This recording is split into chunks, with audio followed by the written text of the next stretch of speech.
trying not to put my feet on that thing. So It's not like we've recorded or recording. Never mind. You can start your intro now. What are you doing? I can't Just do that. sitting normally. Right, everyone. The audio proper peaking at the minute. Let me just turn it down. Right, we're back. We're back. After 2 weeks. Wasn't a cold open like you normally have. No, that was a nice run into conversation.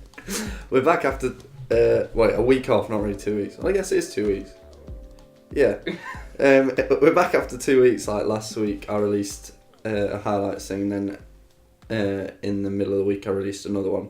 And before that, it was the podcast with Sam. So for people who don't understand the timeline, it's pretty straight at the minute.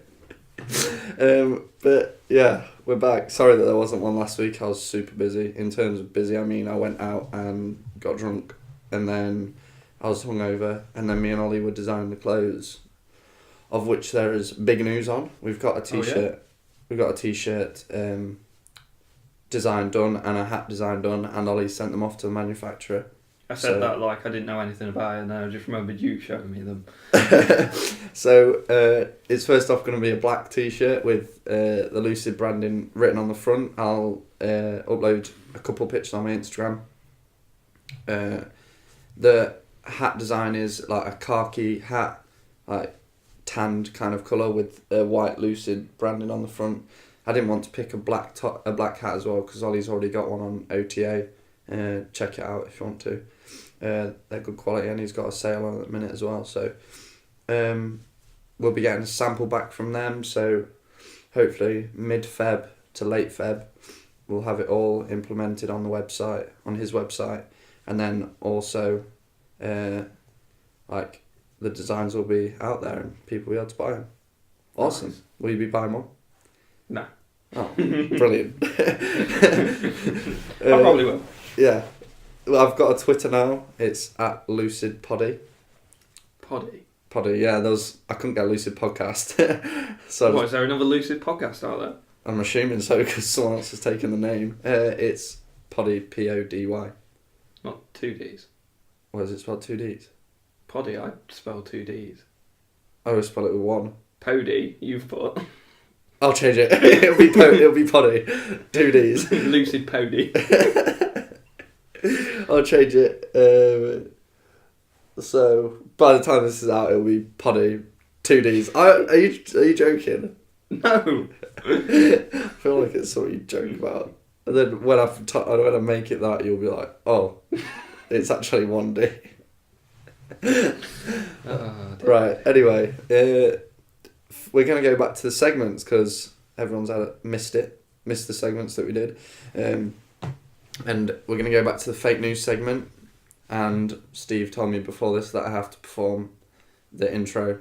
So verbatim, exactly the same. It's not going to be the same. Before you get your hopes up, because I haven't watched it. Is the news fake? Is it real? Only Steve knows. Do. Right. So, hit me with... Well, set up the premise first. Right, so...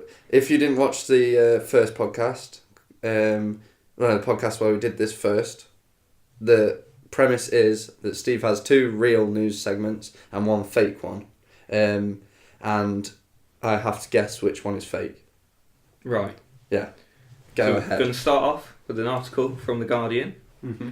42 people hold more wealth than 3.7 billion people combined. Okay. What do you think? I feel like that. I've heard that fact before. Like 1% of the world's richest are richer than 99% of the rest of the world. Yeah, but 42 people. I believe that. Wait, is it put together? Yeah. Yeah. Those 42 people's money put together is richer than 3.7 billion people combined. Because there's people like Bill Gates that have got like billions and billions. Did you see that he did a uni lecture in University of Kent?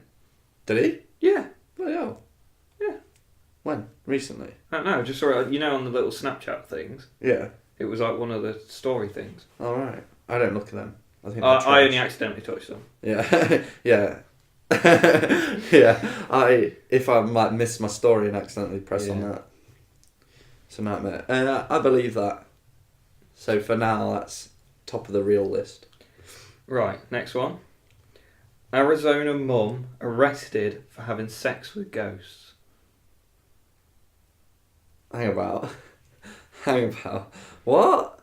Well, that would be like, I'd assume that's just a clickbaity title, and the actual article is she... It's got some meat to it, and it's kind of real. Yeah, and I would assume it was public nudity, and she was she was a bit insane, and she was thought she was having sex with ghosts. When I saw it, it just reminded me, seen Scary Movie 2. Yeah. Yeah, I was just thinking of that. Like flying around the room.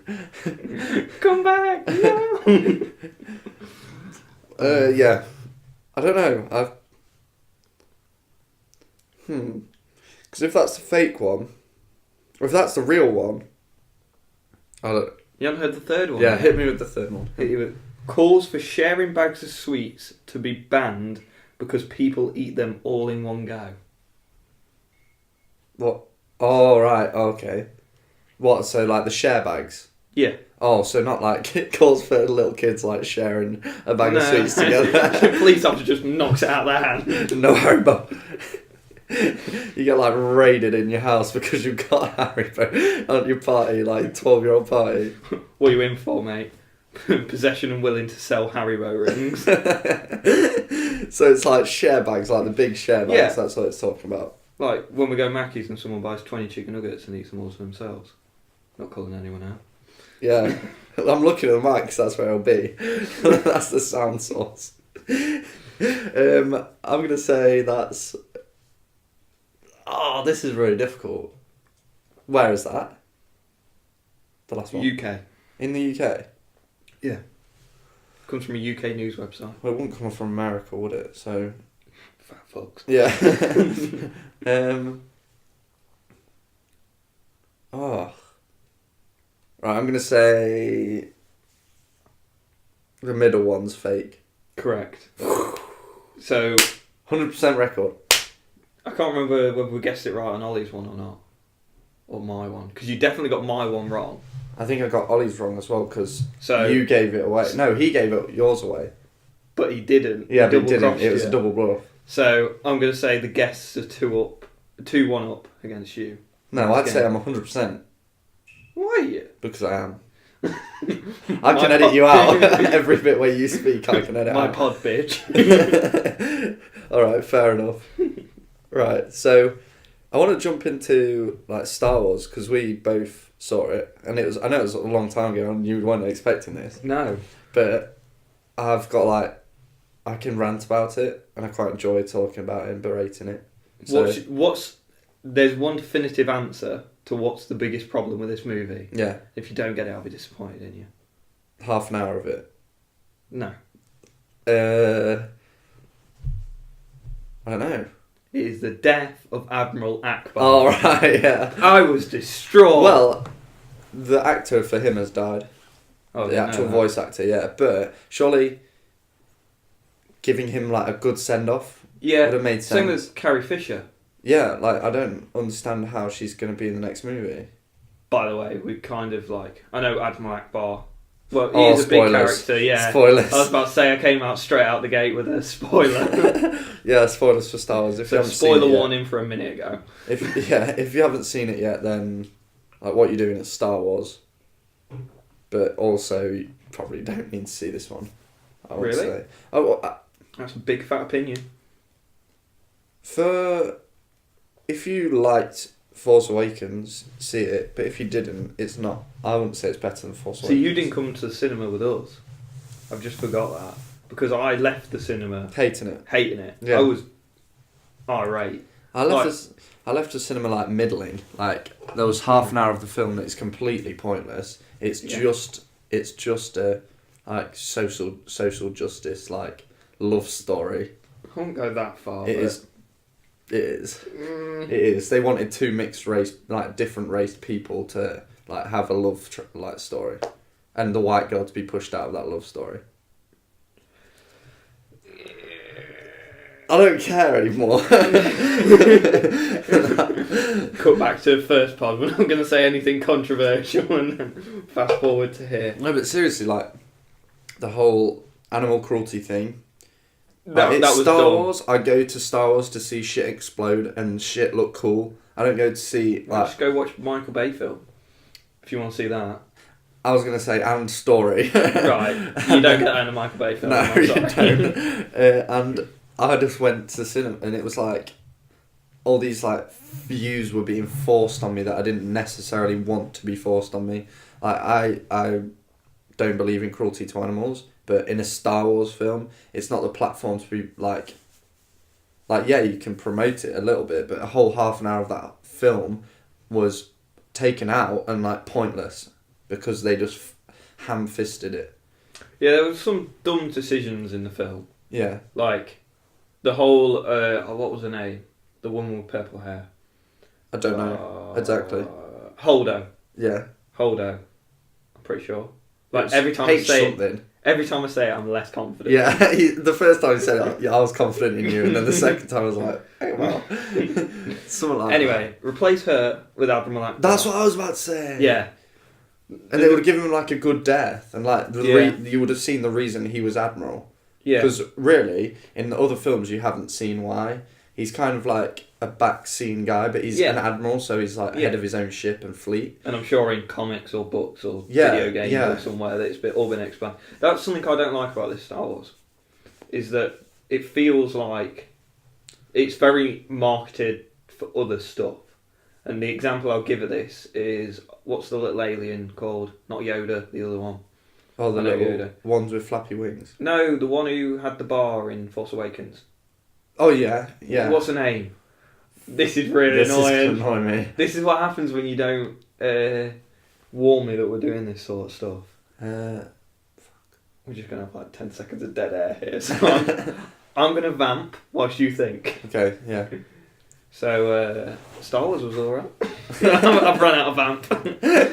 Anyway, that character, they call her Mascanada. Yeah. I'll beat you to it.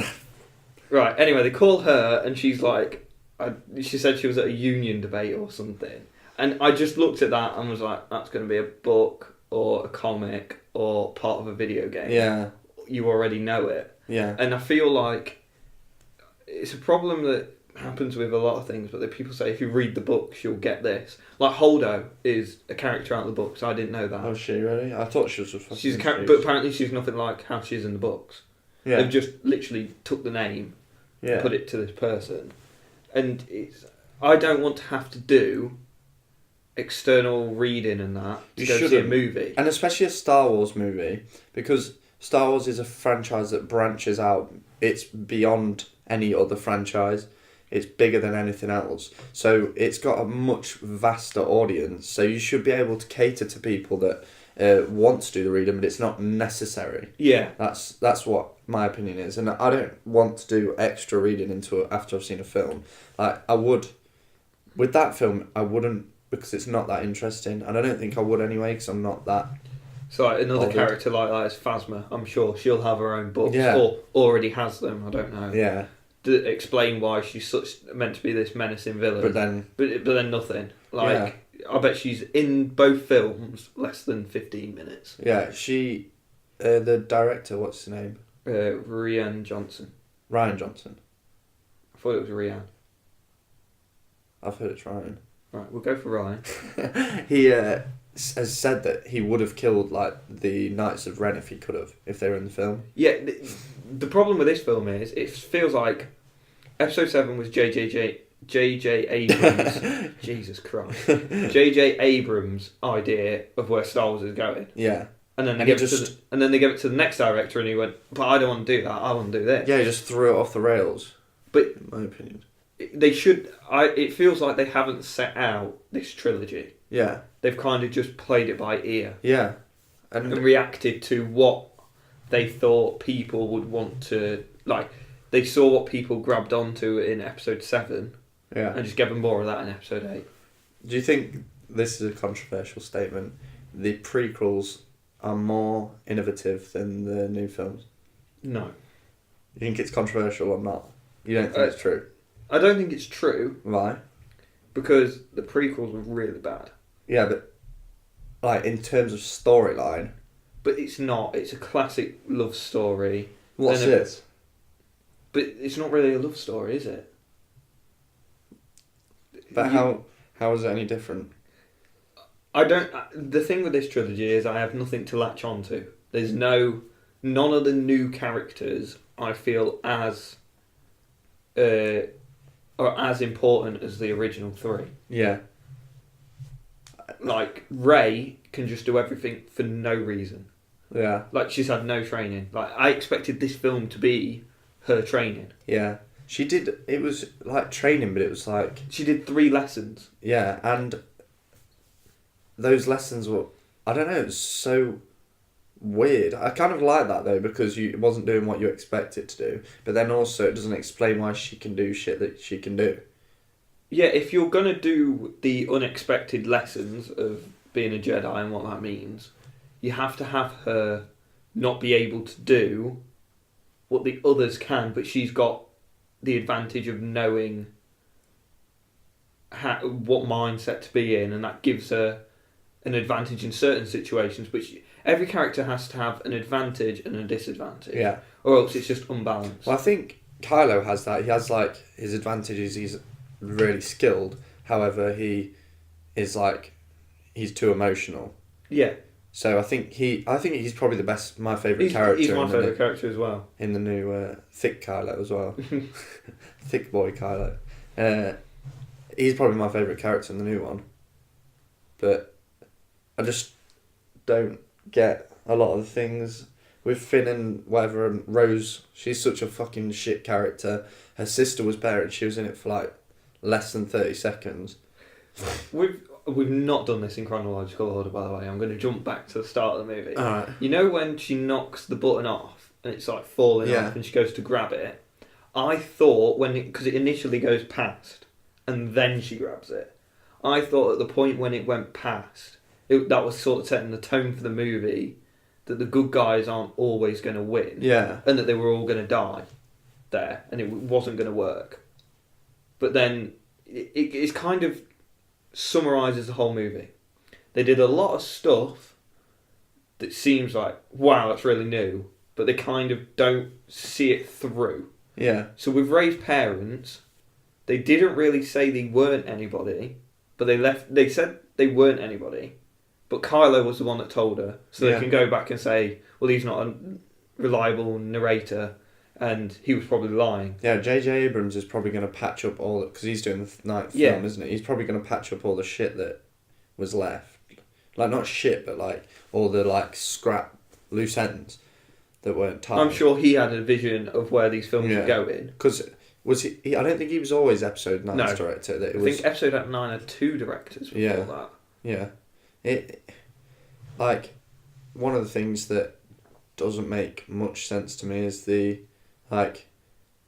holes in how ships work in it, because it's like at one point the small ships are attacking the front of the cargo ship where Leia's on. That's when it gets blown up, and she dies, and then has never been trained in the Force at all, but miraculously comes back to life. See, I was really angry about that, but I've kind of settled myself on that. Yeah. That it was fight or flight situation. Your body goes. But she was dead. Panic. But she wasn't. She was dead. She was frozen. That could... see, because I haven't seen it in ages, I think she...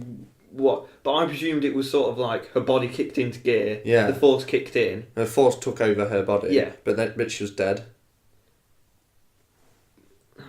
So that means the Force can just take over a nano object if it needs to save something. Do you ever feel like in Star Wars the writing cliche of the Force has made this happen? Yeah. Ruins part of it. Yeah. It's kind of like a magical get out of jail clause for any writer. If they write themselves into a situation they don't want to be in, they just go, oh, the Force had it like this. Yeah. It's like, I can't think of an example, but when like 2 people just bump into each other in Star Wars and it's like Rey and Finn.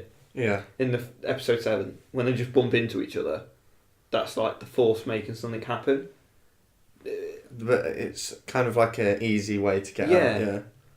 But then, so the inconsistency is like the small ships fly up and bomb the whole of the cargo ship, and then they have to go back to the main ship because they can't protect them from there, even though they were winning.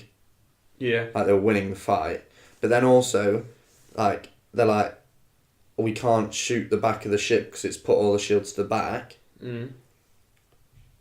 Why don't they just shoot the cannon that they use at the start to blow up essentially half a planet?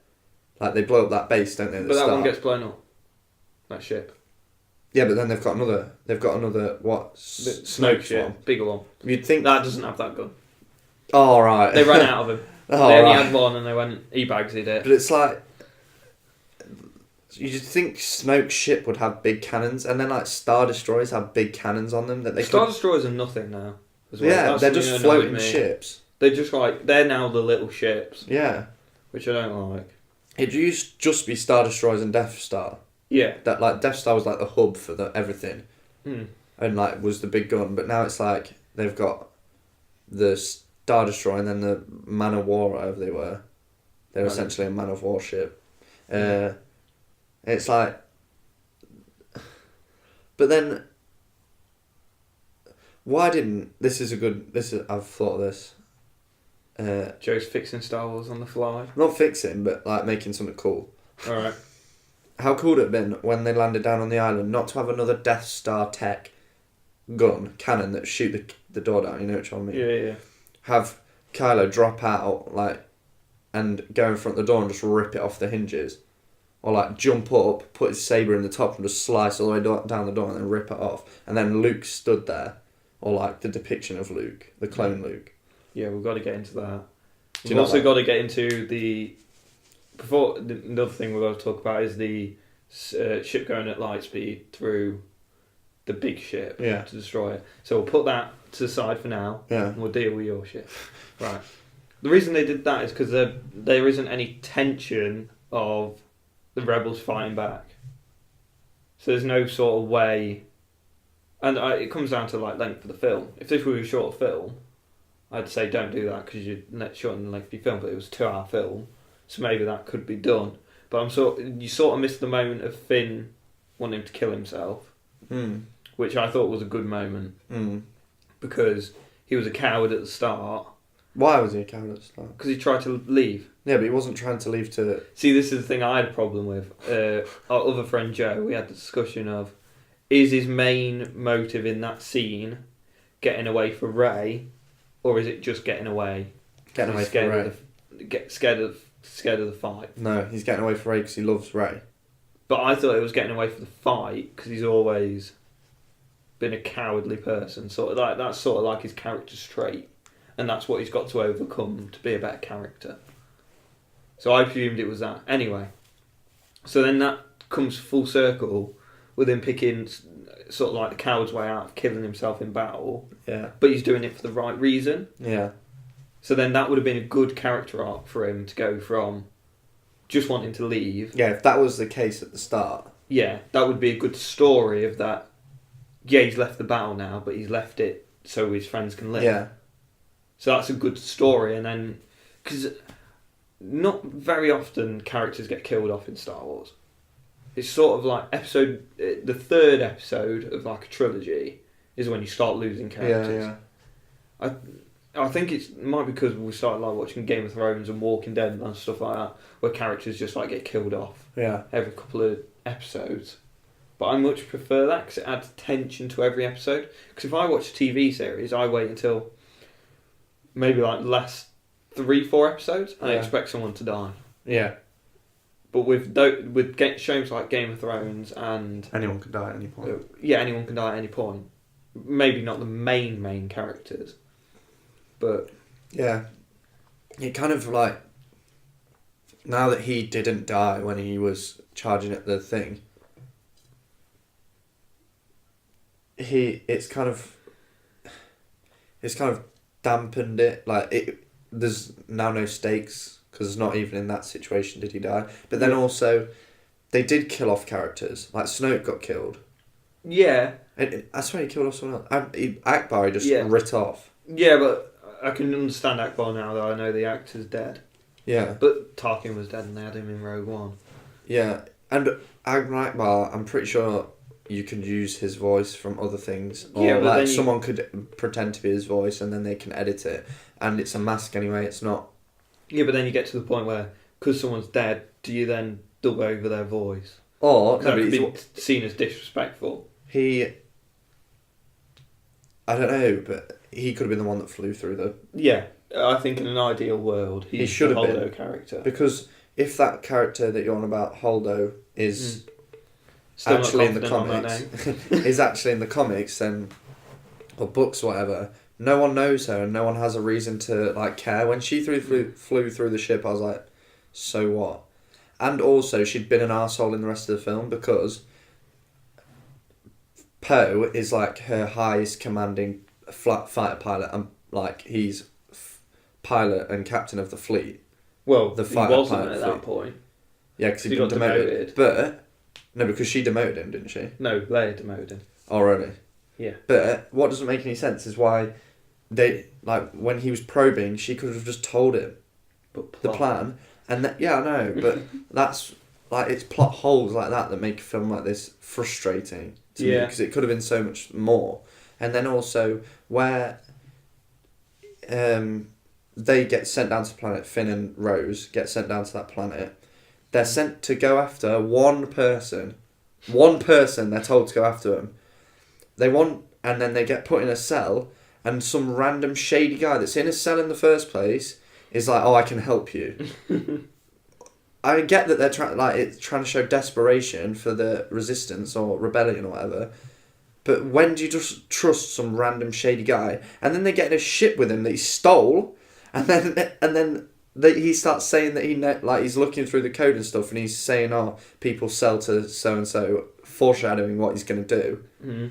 And it's like, either, they went down to get one guy specifically. How good would it have been if Han Solo didn't die in the first film and wasn't any part of it, and then they go in the cell and turns around Han Solo instead of Benicio del Toro? Yeah, but Han Solo was already dead and the director couldn't do anything about it. Goes back to me saying that... No, but I mean, if he... Yeah, it goes back to one director having a vision for it, because I'm sure Han dying would have been... In J.J. Abrams, I presume Han dying would have been the catalyst for Luke to come back and fight. Yeah. But in this one, it's just sends Luke down to the more lonely, sitting about doing nothing. And then... Or either Han or Lando could have been that person. Yeah, I expect to see Lando at some point. How good would it have been if Lando turned around? But Lando would have fit in that setting. Like the gambling exactly, city. Yeah, because we've, like, from the original trilogy, we find out that he's kind of like that. Yeah. Like, level, and he's a gambler and stuff like that. And then also, if they wanted to have Benicio del Toro as an actor so bad, why didn't they just do the same thing? No one was in the prison cell and no one turned around and said they'd help them. And they just managed to get out themselves, showing that they're clever and they're cunning, and then they go and get him. Do you know his character's name is never said in the movie and it's credited as DJ? Do you know what the DJ stands for? No. Don't join, as in don't join the war. That's where his character name came from. Joey's shaking his head and rolling his eyes. So bad. Yeah, it actually annoys me so much. They had so much potential, the film did, and for me it's just... I'll remove that section and replace it with something with actual meaning. Rey getting trained. Yeah. Why didn't... Like, that could have been replaced with that, and it's an easy thing to do. It's not difficult. Like, someone came up with that shit. Someone thought of that. Not only that, but then he asked someone and they went, "Yeah, sounds good to me." Oh my god. It's actually tragic. Or, you were going to say... I was going to say, or, because this is like the middle film in the trilogy, and in Empire Luke trains with Yoda, I'd have preferred to see Kylo train with Snoke. Yeah. Because then the portrayal of Kylo on Snoke would have meant that much more. Because Snoke was a character we knew nothing about. I was interested, but I didn't care. Like, it's hard to distinguish how you could be interested and not care. But I know what you mean. You wanted to know more, but when he died, it didn't matter because you didn't care. I wanted to know more, but because I didn't know much, I didn't have any sort of stakes. Yeah. So when he killed him, I was like, what happens now? Yeah. I get awesome scene with Rey and Kylo fighting. Yeah, that is probably the best scene in the film for me. One of the best scenes in Star Wars. Yeah, I'd agree with that. Oh, I thought it was going to be controversial. It wasn't at all. It was probably the best lightsaber battle scene. Yeah. I'd say. It just... I don't know.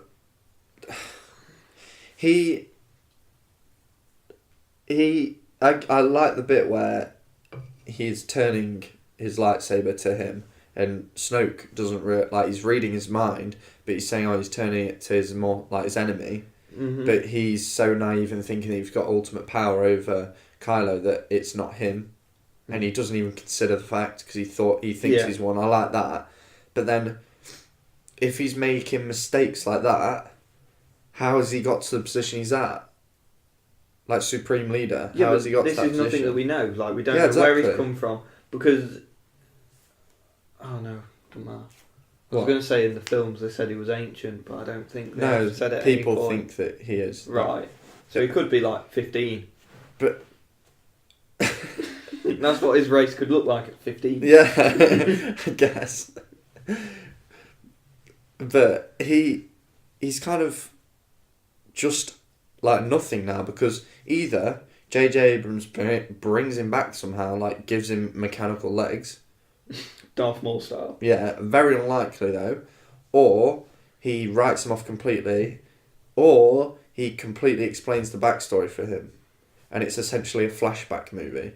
Yeah, but it's the final film in a trilogy and it's got to tie everything up. You can't spend half an hour explaining a character that's dead. Yeah, but then the fans want to know what he is. Or just do they anymore? That's what I'm kind of saying. If you said at the end of episode 7, do you want to know who Snoke is? I'd say yeah. If you said now, do I want to know who Snoke is? Not really. I'm not forced.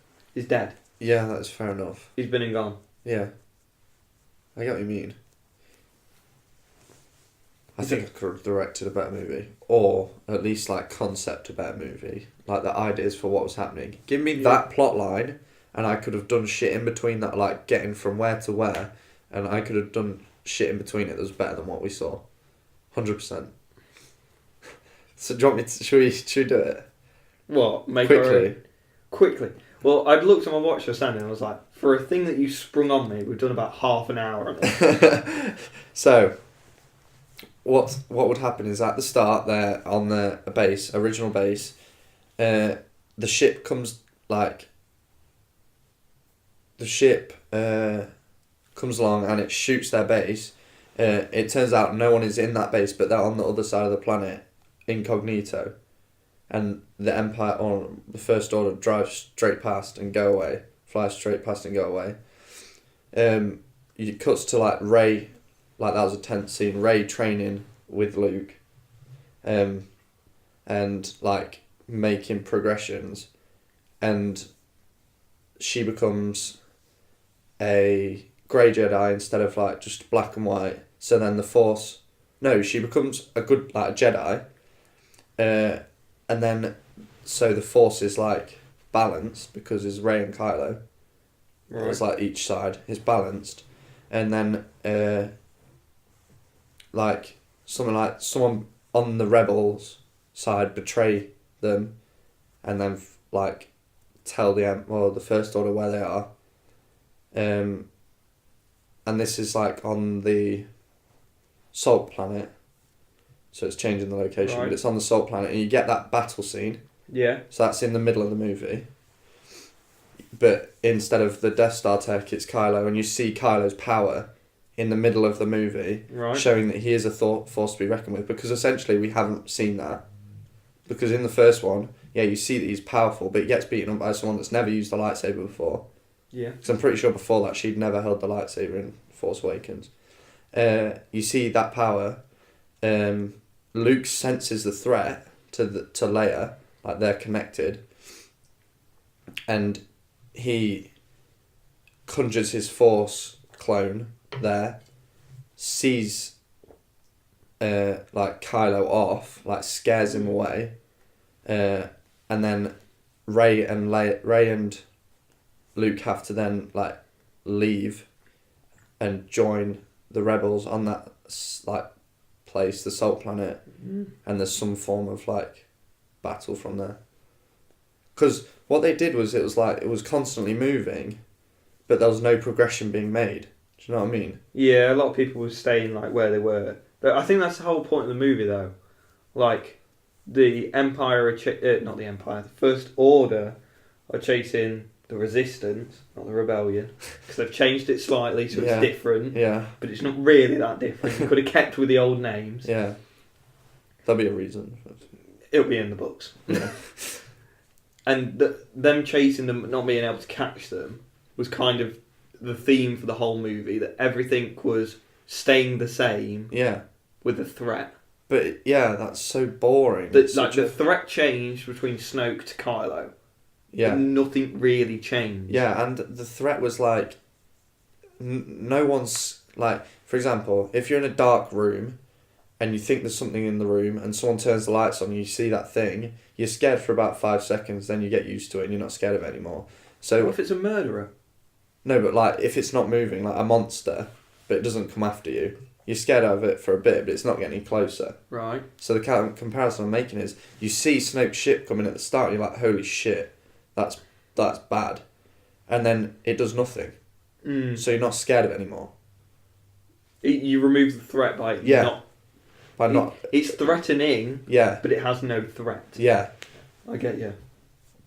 So in my story, having them go down to the planet, showing some form of power, either him and Snoke go down onto the that planet and rip the doors off together, and it shows their kind of unity, and then having Luke fight them off as a Force ghost or clone would be like, either Luke dies after that and that's a good send off to Luke, and then Rey pulls that X-wing out of the water and uses that to fly over, and maybe like picks up, there's some form of Force artifact at that island where she trained that's like powerful, and now the First Order's on the back foot instead of the Rebellion for once. And do you not think your idea of the movie, though, like halfway through that I was listening to everything you said and I was saying this was all good stuff, but it's sort of what everyone predicted?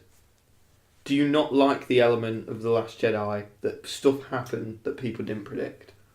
Yeah, but they didn't play it safe. But they didn't play it not safe? Yeah, that was kind of the genius of the movie.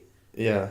They took risks, but they were risks that didn't change anything. Yeah, that's not really genius though. It is from a Disney standpoint. But I think also, like, the Disney-fying of the film, like making it just a merch machine. I bet Disney loved the fact that he killed off Snoke, because they would have brought out loads of toys before the movie of Snoke, like the first action figure you can get Snoke. Every kid bought one of those, and now there's no more. I don't know. Just people say that there was too many jokes. There was. I agree with that. But Star Wars has jokes in it. Yeah, but it's not a comedy movie. No. It was like this was in between Thor Ragnarok and Batman vs Superman in terms of comedy. Do you know what I mean? Jesus, that's a bit of a chasm between those two films. Exactly. Like Thor Ragnarok's a comedy. And Batman v Superman is not an action film. An action film, but it's shit, but an action film nonetheless. Yeah. And this is in between that. Like, it's trying to be funny, but it's also trying to be an action film, and I don't think it quite got that balance right. Like, in terms of, it didn't know what it was, and I don't think the director even knew what it was. Like, you can tell that some of the concepts in it are just not right for Star Wars. I don't know. There's better places to do social justice storylines. Yeah, I thought that's what the spin-off movies would be for. So like Rogue One is a heist film. Yeah. Han Solo is meant to be a comedy film. Yeah. Make it like a, I don't know, just. I thought they'd branch into other genres. Yeah. In the spin-offs. Yeah, but so have a horror one, have a Can't think of any off the top of my head, but just like genres of films that you wouldn't necessarily have in a main Star Wars film. Yeah, and talking to the Han Solo movie, apparently it's not good at all. How dare you say that? It's got Childish Gambino in. It's going to be amazing. Yeah, but he's the main actor in it. Well, originally, He's a snake. Yeah, complained about him improvising too much, didn't he? What, Donald Glover? Yeah. I'm not watching it. I'm not watching that snake. No, but what's his name? I don't know, but he sounds like a dickhead. Apparently he's shockingly bad at acting. I've heard. And they brought in like help for him every scene to help him go through the lines. Imagine being paid that much and not being good at it. No, you just got to blag it. Fake it till you make it, baby. It's like Michael Cera's blagged his way to... Yeah, he's not an actor, he's just an awkward teenager. Yeah. Yeah. Right. I think that's enough on Star Wars, don't you? Yeah. I can imagine there's someone out there who doesn't like Star Wars that's just skipped to this part, so welcome back. Yeah. So, we're going to do some hypotheticals. So if you don't know what that is, it's basically where you pose a hypothetical question and you discuss the outcome of the question and what sorts of, like what you think you would do in the situation. Is that about right? Yeah. I think? Yeah. So, the first one, which I think you'll like, we go, you're walking in a forest and you found a black suitcase. Inside it holds $1 million and a piece of paper stained in blood with a single word, don't. Would you take the suitcase home or leave it? Take it. Why? Why not? Right, so there's two parts to this. Either, well, obviously take it or don't. But you take it and you do what the fuck you want with that money and get away with it, and or no, like you take it and get killed, or you be smart with the money and go off the grid. But you can't go off the grid with $1 million. You could go anywhere else in the world and go and buy any house in, like, within reason. Yeah, but imagine, right, let's say, first time you go to book a plane. Yeah. You have to open that case and give them the money. Yeah. Someone in that airport's going to see that case. And you can only carry 10,000 at once. Can you? Yeah, over international flights, I think. See? So, and you can't bank the money because you can only bank a certain amount of money at once. Yeah, without someone looking into it. So you got to make that money legit. So what you need to do is buy a small business. And then wash the money through it. Or you leave it and for the rest of your life... You think about, what if I took it? Yeah. That's why... So I saw another hypothetical question. Right. So I'm going to try and remember it the best to my head. Wait, so you would take it? I'd take it. What would you do with it? I don't know how I would wash it, but I'm sure I could meet some shady person and get it sorted. But then they'd rob me for all my money. Just watch, what's it called? Ozark and learn from there, washing money through. I feel like if I find $1 million, start spending all this money, and the government see my searches how to wash money, they might be able to put it together. But would you think that it would be some sort of like mob thing, or would you consider it to be some kind of like sting operation through the government? What would be your first thought, seeing that money and then seeing the note? I'd check if anyone else is about. Shifty looks. Pick up the money and just start running like Scooby-Doo, just like legs whirling. Get out of there. Would you think it would be like gang, or would you think it would be like government? Not that there's a difference. See, I thought you were going to go supernatural route. Oh. Like, don't written in blood, was it? On a piece of paper. On a piece of paper written in blood. Yeah. It would be like a supernatural curse thing. Or something. Yeah. But anyway, the hypothetical I saw. So you die. You find out the afterlife is exactly like the primary school Christian ideals. Yeah. See, there's like clouds underneath your feet, big golden gates, and there's Jesus. There's like gold houses behind it, and it all looks perfect. He said, well done, you made it to the afterlife. Now you've got a decision, and you've got 20 minutes to make it. You can either go here, so it points behind him to the big like village type golden heaven place.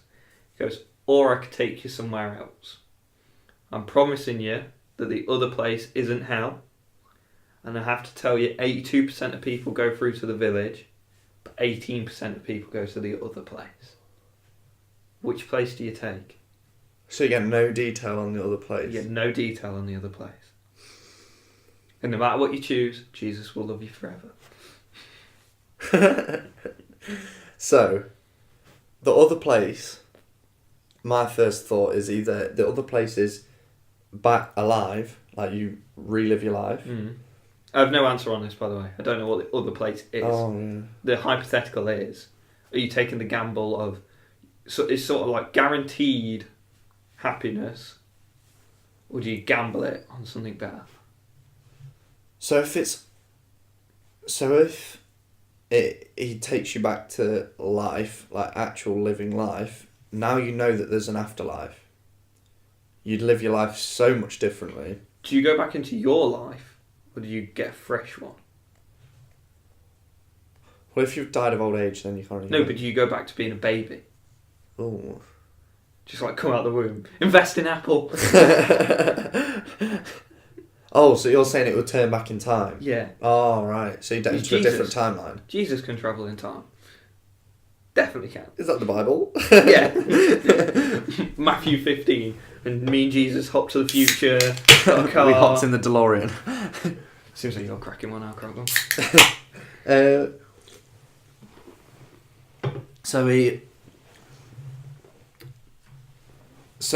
Right. The people that went through that gate and like took the easy option, non-gambling option, those are kind of like safe people that aren't on your same mindset if you go the other way. Yeah. But everyone that went that way is the same as you. But here's another thought to it. Because it's the afterlife, which one is your family going to choose? Because it's afterlife and it's internal. Ooh. So I pick... my initial thought was I'd pick where the 18% of people go because they seem like more fun people. Yeah. But that means probably my family would all pick. But if your if it's your kids and your wife, you've instilled in them your kind of mentality. And if you were the first that would die, if you were the first that died, you'd hope that they would think when they get to that position, oh, Steve for his life always lived it like this. Because you wouldn't want to live the afterlife as if, like, you'd live it in the same way that you live your life, wouldn't you? Yeah. You'd think. What if you hate your kids and your wife? Oh. So you have to double them, but they might not pick the way you would have thut because they want to do the opposite. But then of what you picked the way you would have thought they wouldn't have thought you thought. Yeah. You just said, hi Karen. Oh shit. I'd pick the 18% of people, I think. I'd also pick the 18. Alright. Okay, next one. There are two birds and two doors. One door leads to heaven and the other door to hell. One bird lies, the other tells the truth. They both look the same and can't see each other. What do you do? Don't I get to ask them one question? It doesn't say that. But it usually... But one lies and one tells the truth. Right. Oh, so how would you... Well, you just ask it, what's my name? If it doesn't say your name, that's the one that lies. Yeah, or you could just be like, what colour hair have I got? Does it only lie? Or does it lie like people do? No, it has moderation? To always lie. Okay, and one always tells Here's a question for you. You seen the Ricky Gervais film, The Invention of Lying? No. Basically, this guy learns how to lie. Everyone can only tell the truth. Then he just can lie. Yeah. If you could get rid of the ability to lie, would you? I shook my head at first. But then...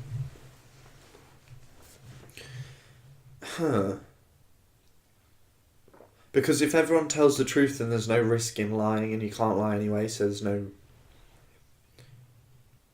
You're fearful of lying because you're scared of people finding out the truth.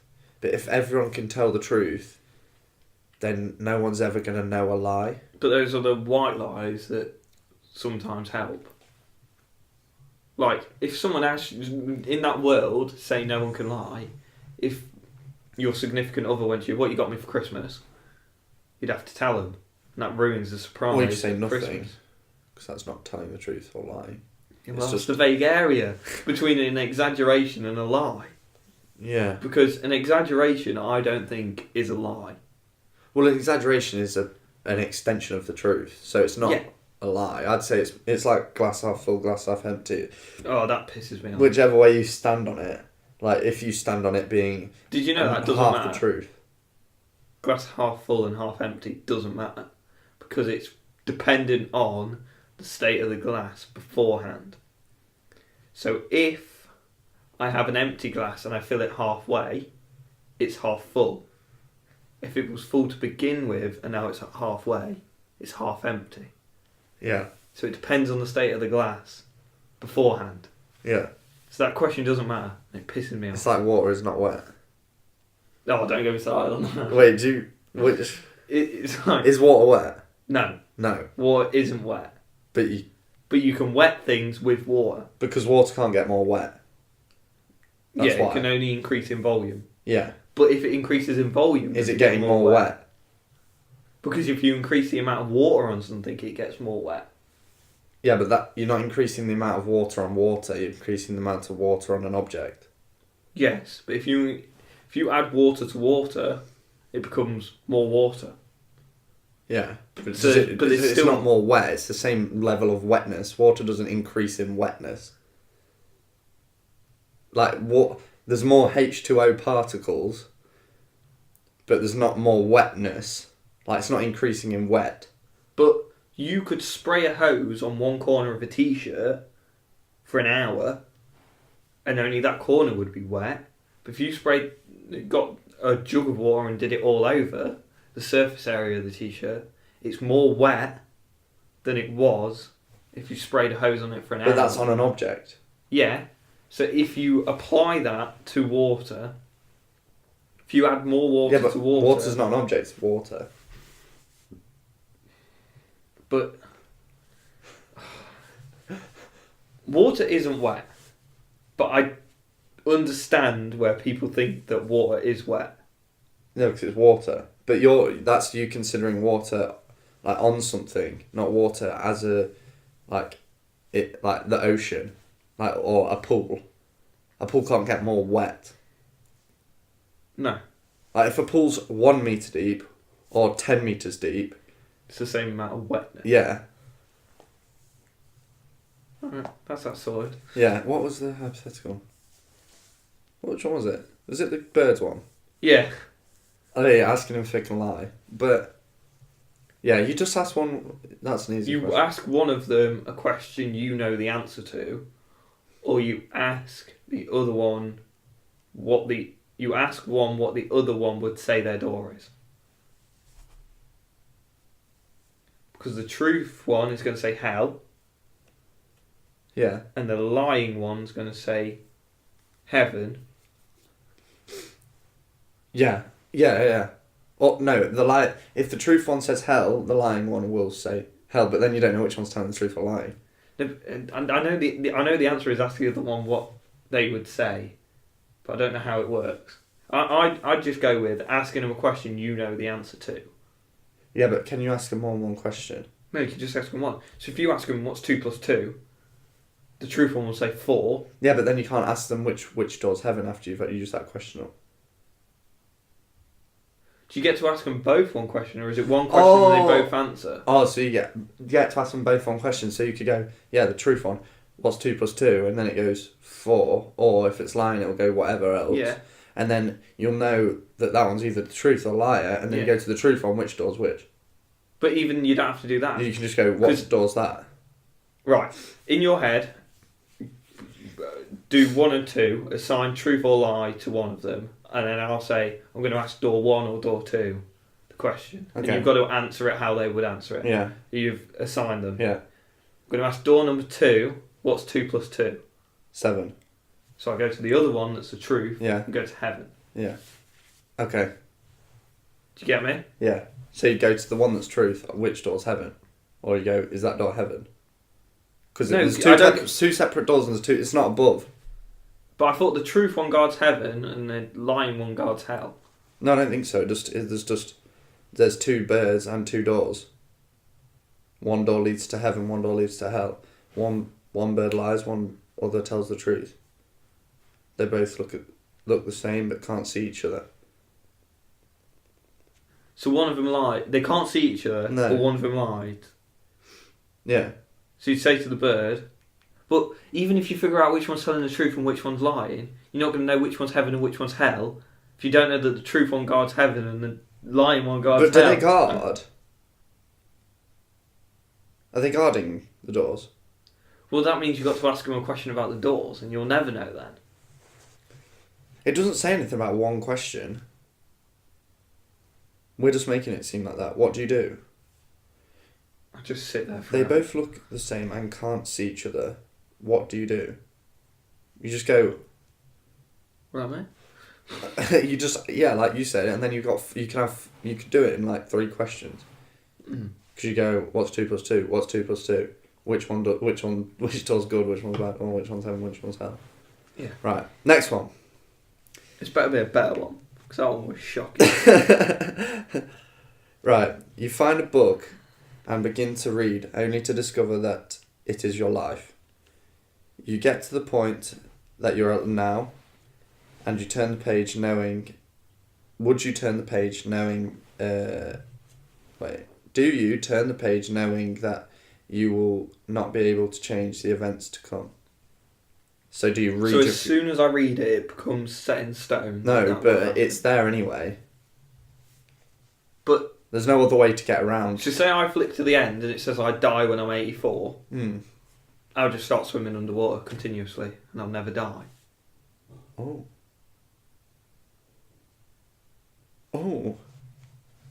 That's a good point. Do you get what I mean? Yeah. But can you just flick all the pages away in this book? Do you have to read the content? But... Yeah, because you've got to finish the book at some point. So you can just flick to the end? Yeah. You always manage to find a way around it. Weasel my way out for a loophole. That's a good point. So, if you couldn't do that and you had to read every single page... Well, I have to read everything. So I know in the rest of my life... What's going to happen. But wouldn't that mess you up? Say, flicks to the page, pick a random girl's name. Jennifer. Stephen met Jennifer on this day... and then they got married on this day. I know that that's the person I'm meant to marry. How do I go up to that person without seeming like a weirdo going, in this book it says I marry you? Yeah, but if that's what happened, that's what happened. So you're going to get married anyway. So no matter what you do, if that's set in stone, you're going to get married to that person. What if I'm like reading the book, look up at Jennifer and go, I could have done better. I really settled here. But it's because you were going up to a weird book to all the girls. Do you want to see what I look like when I'm 50? Yeah. Would you read it or not? Yeah. Why? Because I wouldn't want to not know. Well, you wouldn't want to go forward without knowing. Because having the option to know or not know. I would never seek out knowing what's going to happen to me. But if I fall upon finding out what's going to happen to me, I'd have to know rather than not know. Yeah. Because if I choose not to know, I'm always going to think about how my life would be different if I found out what was going to happen and I could prepare myself for stuff. Because if it says, Stephen has his appendix out on this date, I'm going to go to the doctor and say, I'm going to need this taken out before it does me any damage. But then you wouldn't be able to get it out until that day. Right, with the NHS in this state, it probably will be after what the book says. No, but no matter what, so you cannot change any I cannot change anything. Everything is set in stone, and it will... Set in stone. It won't. Even if you acted actively to avoid those things happening. So it's sort of the theory that time finds a way. Destiny sort of thing. Right. Yeah. Would you read it? Yeah. I wouldn't. I don't think. Wait. I'd rather... when I'm reading it, how thick is the book? It's like bullet points. Bullet points? Because it's a thick book, but it's bullet points. So it's not like... And Stephen woke up. The first thing he said to his mum was hi. But I'm kind of judging... Because I read up to where my life is. If I look and it's got like 3 more pages, I'm going to get worried. Oh, shit, yeah. So can I judge how many more pages there are? No, how about... It's a slideshow. That gets rid of it. Or the book has infinite pages, but as you're opening them, you don't... Oh, it scribbles it. Like, it starts writing it out. Yeah. Right, okay. So it's a slideshow's easier. With you being dyslexic, would it be a problem? Yeah, because I'd probably read it wrong. I just thought of that as if it goes out. You just... It'd be like, you're destined to be with someone called... What 2 names that's similar? I don't know. I can't think of 2 off the top Esther and Edna. And I read it as Esther. And it's like... I'm looking forever for a girl called Esther, and Edna's like behind me. I'm like, fuck off, Edna! Leave me alone! I'm looking for Edna! Fuck, I'm doing it in my own head now. She's like, Joe, I want to be with you. I'm like, fuck off! Edna's waiting for me somewhere, I swear. I read it in a book. She's like, why are you talking about the book again? Do you get to keep the book to show people? No, once you've read it, you've got to burn it. Oh, you'd be mental. You'd be absolutely mental. You'd be like, trust me, I read it in a book. What book? I burned it after I read it. Why'd you do that? The voices said I have to burn it after I read it. What I read, it said this will burn. You'll burn this. Right. What would you not want to see in that book? I think who I got married to, or like who I spent the rest of my life with. You wouldn't want to see that. See, I wouldn't want to see like I get a divorce or something, because I'd be like, well, the book says I've got to marry this person, but it also says I've got to divorce this person. Yeah, anything to do with like relationships and kids.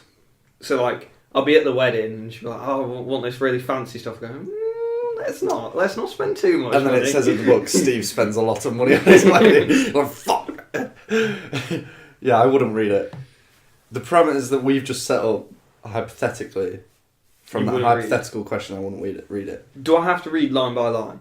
Or can I skip to the end? No, you've got to read line by line. It's like a slideshow and you've got to... If I could skip to the end, I would. Yeah. But otherwise, no. But then it's like, you die in a week's time. Get busy living. What was... Knowing all my mates, they'll all be at work. It's like, I've got a week to live, let's do something. I'm only free next Tuesday, though. I die on Monday. I die on Tuesday morning, you dick. We'll do something in the morning, then. I like a lying. If I'm dying today, I'm having a lie-in. That's funny. What? Yeah, I think that's a good question. I like that one. Right, next one. Hold up. If you're a robot, would you want to know? Yeah. Why? But then, does anything matter to you because you're a robot? Well, it's kind of like, are we programmed to sit here and have this conversation right now? To appease. Or is this free will? Because you never know. I can't remember what philosopher it was, but they said, I think and therefore I am. The only thing you know is that you are alive. You don't know that any of this is real. This could all be in your head. Yeah. You could be sat in a mental asylum, rocking back and forth, talking about a book reading, where your life goes. This could all be in your head. I could not be here. You could not be here. And then this conversation is to reassure me that that is not true. Yeah, you can say that in your own psyche. Right, but... I get more off on the sort of it is like... you're unconscious and it's you in a coma and your brain appeasing your everything that happens, or a simulation, and then everything is to appease the simulation. Because if you're in a coma, reliving your bits of your life, that explains deja vu. Because you're remembering. But I know the explanation of deja vu, so... What is it? So basically... Is it when you die, your brain lasts 6 seconds longer and it repeats all your life? No. That slowed down time? No. Oh. Deja vu is something will happen. Your brain works, for example, in A, B and C. Something will happen that has A, B and C elements in it, and your brain will assume C. No, A, B elements in it, and your brain will assume C. So your brain you'll start to think that you know what's happening. But if you think about it, when your deja vu is happening, you're like, this is going to happen next. It never does. Yeah, because that's not the actual situation. It's the feeling. You get the feeling that this has happened before. Has happened before. But I can give myself deja vu by saying to myself, this has happened before. But you can never predict. You can never predict what I'm going to say next. Yeah. So that, I don't know, being a robot, back to that, I don't think I'd want to know.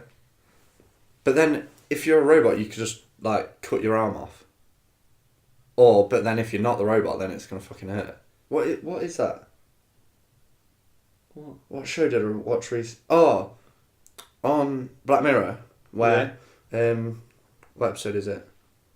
Is it the one Archangel, where she's got the implant in her head and she's never seen any, like... blood or anything. Yeah, and she starts stabbing herself because... She wants to know. She wants to know, but she can't figure it out. Like, we should talk about that after Hypotheticals. What, Black Mirror? Black Mirror. Well, Black Mirror and Hypotheticals are very similar. Are very similar. Yeah. It's kind of... Black Mirror is, if anyone hasn't seen the show, first of all, what you're doing with your life. Yeah. And second of all, it's the premise is taking technology to the nth degree. Yeah. So taking technology... Not just technology, though. Actually, most of the time it is. There's always some technology element. Yeah. It's a brilliant show. We'll do non-spoilers then. Actually, it'll be difficult to do non-spoilers. They're not very good at it. After this, we'll talk about it. Alright, let's finish this hypothetical, take a little break, and then we'll come back to Black Mirror. Hypothetical section, you mean? Because I've got a couple more. Yeah. We'll do a couple more of these, and we'll take a break, then we'll come back to Black Mirror. Yeah. Right, so, next one. If you could learn any one skill in the world without trying, like Matrix learning style, which would you pick? I know. Mine already. Go on then. One. So I would pick that I was amazing at making money. That's me sort of answer. You ruined the question. See what it's like when someone else does it. Right, nothing that... Because that encompasses, like... A lot of things. It's like when someone goes, 5 questions for a genie, 1,000 more questions. Yeah. So wishes, whatever. Think of a specific skill. I would be... I think I'd try and be...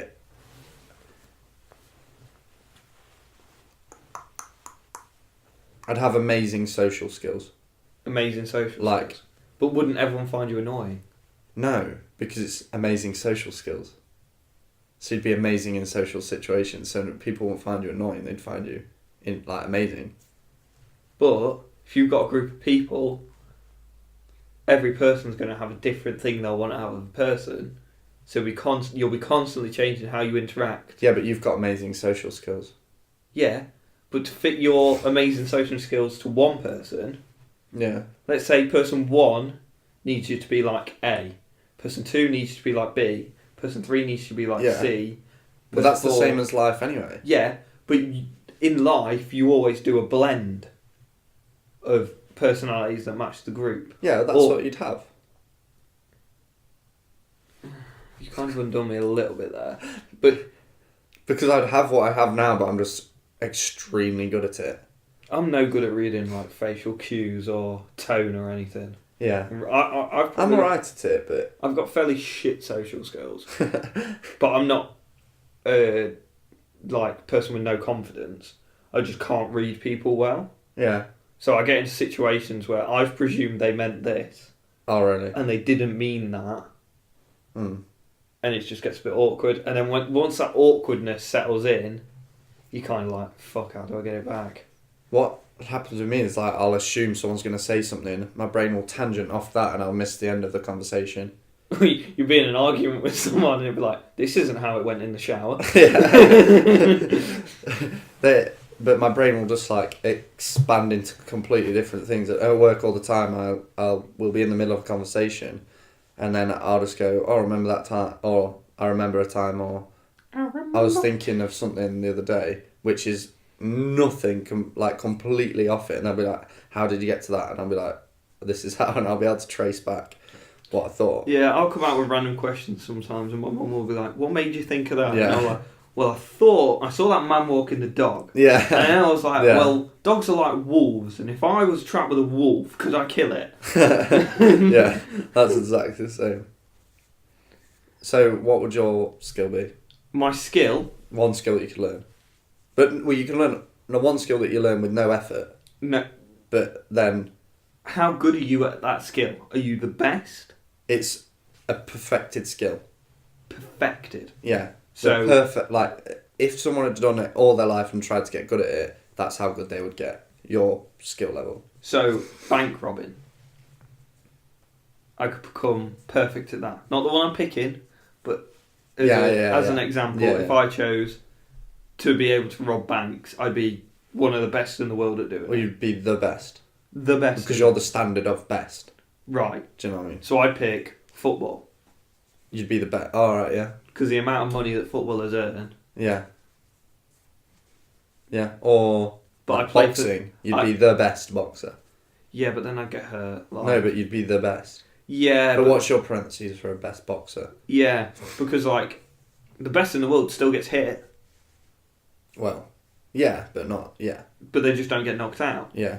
So, but then you've got the other thing of outside the ring. If you're stood there and someone sees the world's best boxer, they're going to try and, say you're on a night out and people have been drunk, they might try and glass you. Yeah. Because you're the world's best boxer and they can say to all their mates, oh, I glassed the world's best boxer. Yeah. But with the best footballer I'd pick, because I'm dual nationality, so if I was ever an amazing footballer... You're dual nationality? Yeah, South African and English. No, you're not. Yes, I am, because my dad's South African. Was it? So I've got dual nationality. Oh. Yeah. Have you got 2 passports? No, I've just got one, but it took ages to apply for it, because you have to do dual nationality. He doesn't speak South African. Well, he's not. South Africans speak English. He doesn't have a South African accent, no, does he? Because it was when he was younger. Oh, right. But it's still his place of birth and all that, so it counts on his passport and counts on mine. Anyway, I'd pick South Africa as my nationality as a footballer and be the world's best ever South African footballer. The world's best ever footballer that came from South Africa? Yeah. Why? Because for England, you got all the press and all that. You don't want that. You want to take a little small country and be a legend for 100 years. Yeah, but you'd be the best ever footballer in England. Yeah, but let's say in 200 years' time, England's footballers develop, like, evolution, makes them really, like, the best footballer then is better than me. Because I'm not the best for all time, I'm best for the moment. No, I'd say you are the best. Forever. Yeah. So even when I die, there will never be anyone better than me. You are the best, like, a cut above the rest. Forever. To the end of time. Yeah. Well, I wouldn't pick football then. What'd you pick? Well, I wouldn't pick football because I wouldn't want football to stop at me. I'd want football to progress and people to continually get it better because it's an entertainment. Yeah. So that rules out all entertainment, so I'd have to pick something else. I wouldn't pick cooking because people enjoy cooking. Well, people could always, like, just get close to your bestness, but they'll never be there. Yeah, but I'm a person that wants things to always improve. Yeah. I want everything to get better. So what's dead at the minute? Carpentry. I'd be a boss at carpentry. Oh, yeah, you could be... Or an artist, but then that rules out. Yeah, but art's subjective. So you never would be the best. Yeah. It's the same with music. You'd never be the best musician. You could be the best player of music, like the best guitar player. Yeah. But that doesn't mean you make the best music. Yeah. So there's a definition between skill. The best actor? Yeah, but there's a definition between skill and profession. Yeah. I think your social skills one is a good one. Because the way I think of that is like being amazing at social skills, that's going to help you all the way through your life. And like to get a good job or to be good at anything, you need good social skills. I'd probably pick yours, but if I had to pick another one, retaining information. Best at retaining information. Yeah. So like exercise my brain to that, like people with eidetic memories, anything that is it eidetic? Eidetic is dates, and photographic is like to the point where I can have a photographic memory. Okay. Right. There is a pill. You are offered a pill that makes you 25% smarter, more intelligent, but permanently removes your hair and eyebrows. Would you take it? You can get a wig. How long is this offer for? Do I have time to go shave my head and my eyebrows? Well, it doesn't say, but I'm going to say... Well, it removes it. Oh, yeah. So people can get used to it? Mainly me. I want to see what I look like with no eyebrows and no hair. And if I've got a weird shaped skull, like it's got dents in it or something, I'm not going to do it. It's like, Mum, did you drop me when I was a kid? Because look at this. And then when you're 25% more intelligent, you're going to be a right dickhead. But 25%, that's a lot. But it's not. But it is. If you doubled your intelligence, it would be. Because then you'd be like Stephen Hawking. But that's 100% more intelligence. Yeah, I know.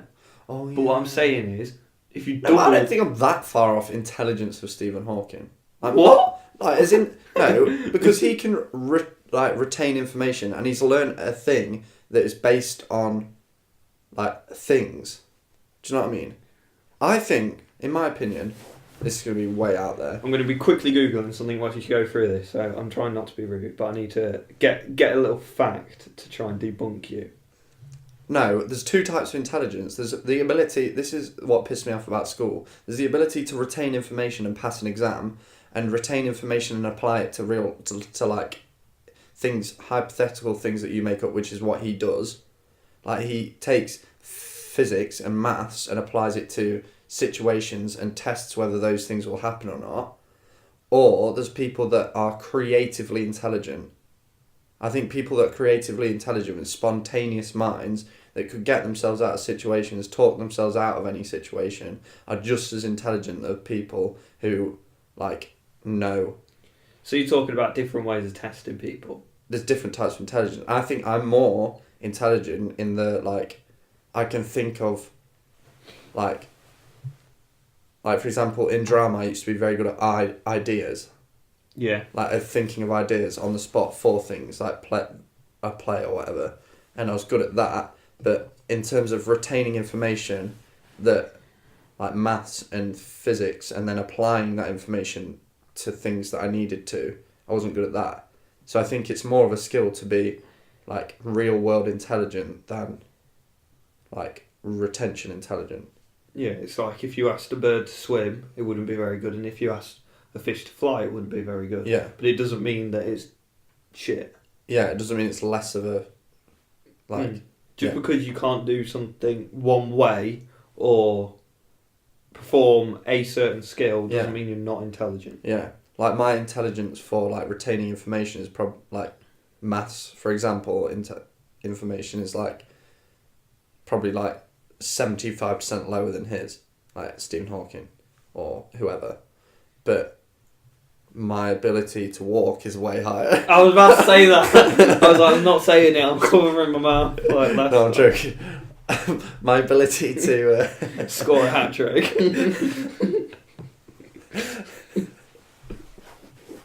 What a new low. Oh. My ability to, like, improvise... I'm sure I'll be able to improvise in maths problems or using maths problems. But, I don't know. I don't want to go any further because I'll probably offend someone else. Yeah, I'm just saying, 25% isn't a lot. Yeah. Doubling is a lot. But 25% more... Well, it's like the... but at that point, assuming the human brain, if you brought up two people in exactly the same environments, with the same... So, twins in exactly the same environment... Or no, say if you took... There's two parents, they've generally had the same life. Yeah. They both had kids and they brought up in the same environment, they would be equal intelligence. And then... I don't think they would.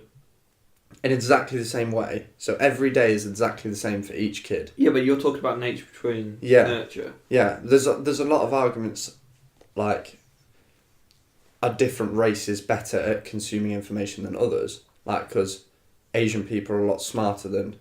Like, do better in, like, their exams and they do better at university. Yeah, but then you could say, is that a race thing? Nature or is nurture? That government and their education system being better than ours? If you brought, for example, a Chinese person up at the same time as a white, a black, a Mexican, whatever, I don't know, like Mexican's not a race, but a Hispanic, in the same environment, who would be smarter? Would they be exactly the same? There's no way of knowing, but I wouldn't say they'd all be the same. There'd be variants. Yeah. And I believe if you repeated that experiment 1,000 times, the variants would be different each time. Each time, yeah. So like one race would be at the top and then the next one would, and then it'd be this race and then so that it's race. Just variation completely. There's no, like... But then that's... The whole nurture thing is just... There's nothing to it. Mm. There is, but to a degree you're always going to be as dumb as you are. Yeah. You're never going to get more intelligent. Yeah. Yeah.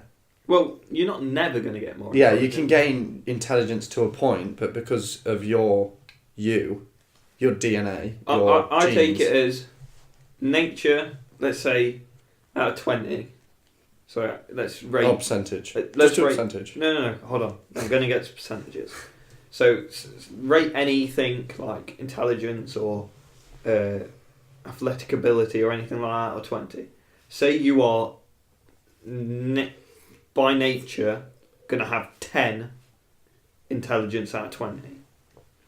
Your nurture is a percent of that. So say the way you were brought up helps you gain an extra 25% of what you naturally would have. You'd have a 12.5 out of 20 rather than a 10. Yeah. So I'm kind of saying the nature side is the majority side. The nature is your base stats. Yeah. And then experience points. Yeah, nurture's experience points, and you get to spend them where you want. But sort of like nurture is the scalar for nature. Okay, yeah. So you sort of take what you naturally would have and times it by a number because of your nurture. Yeah. And that will give you your overall thing. That is... I would say do you want to have a break, but... We're an hour and 20. But it doesn't really matter because there's no gap between the break. No, we'll have a break and then we could come back, even if it's for like 10-20 minutes. Okay. Right. We'll try and get it to 2 hours. Yeah, alright. So we're going to take a quickie break. And we'll be right back. Hello and welcome back. I'm going to do a quick sponsorship read, I guess, because me and OT, Ollie, are officially in partnership with the clothing.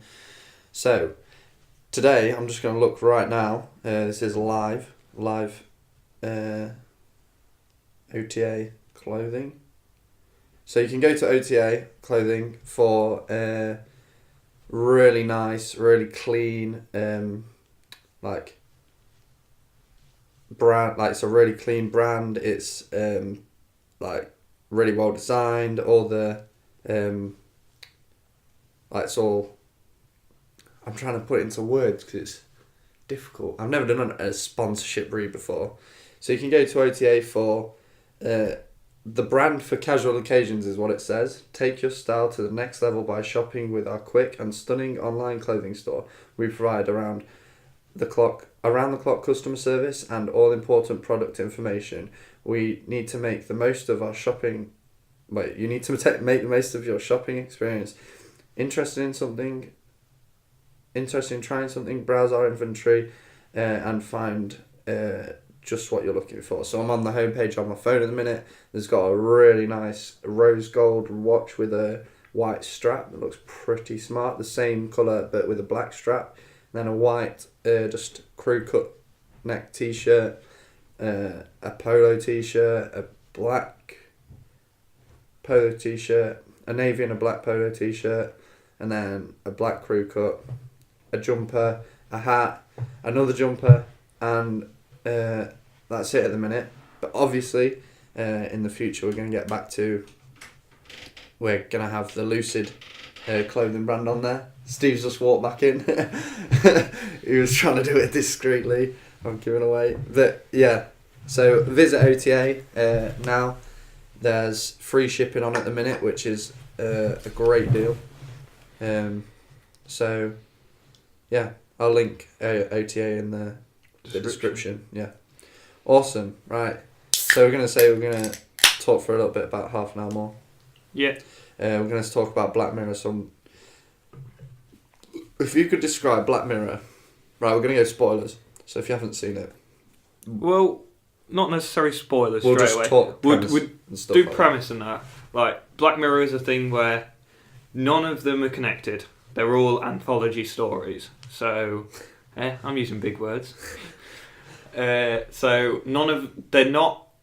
It's not like a normal TV series where it will end on a cliffhanger and the next episode will move on. So there's no continuing story, but there are Easter eggs to previous episodes. And they're all independent of each other, so you don't have to start on Series 1, Episode 1. If you want to watch the show, I recommend searching a list of like top 10 episodes or something like that, so you can start with the best ones. There are some that I would avoid because they're either not, like with this show, there's no bad episodes. Yeah. It's just ones that aren't as good as the others.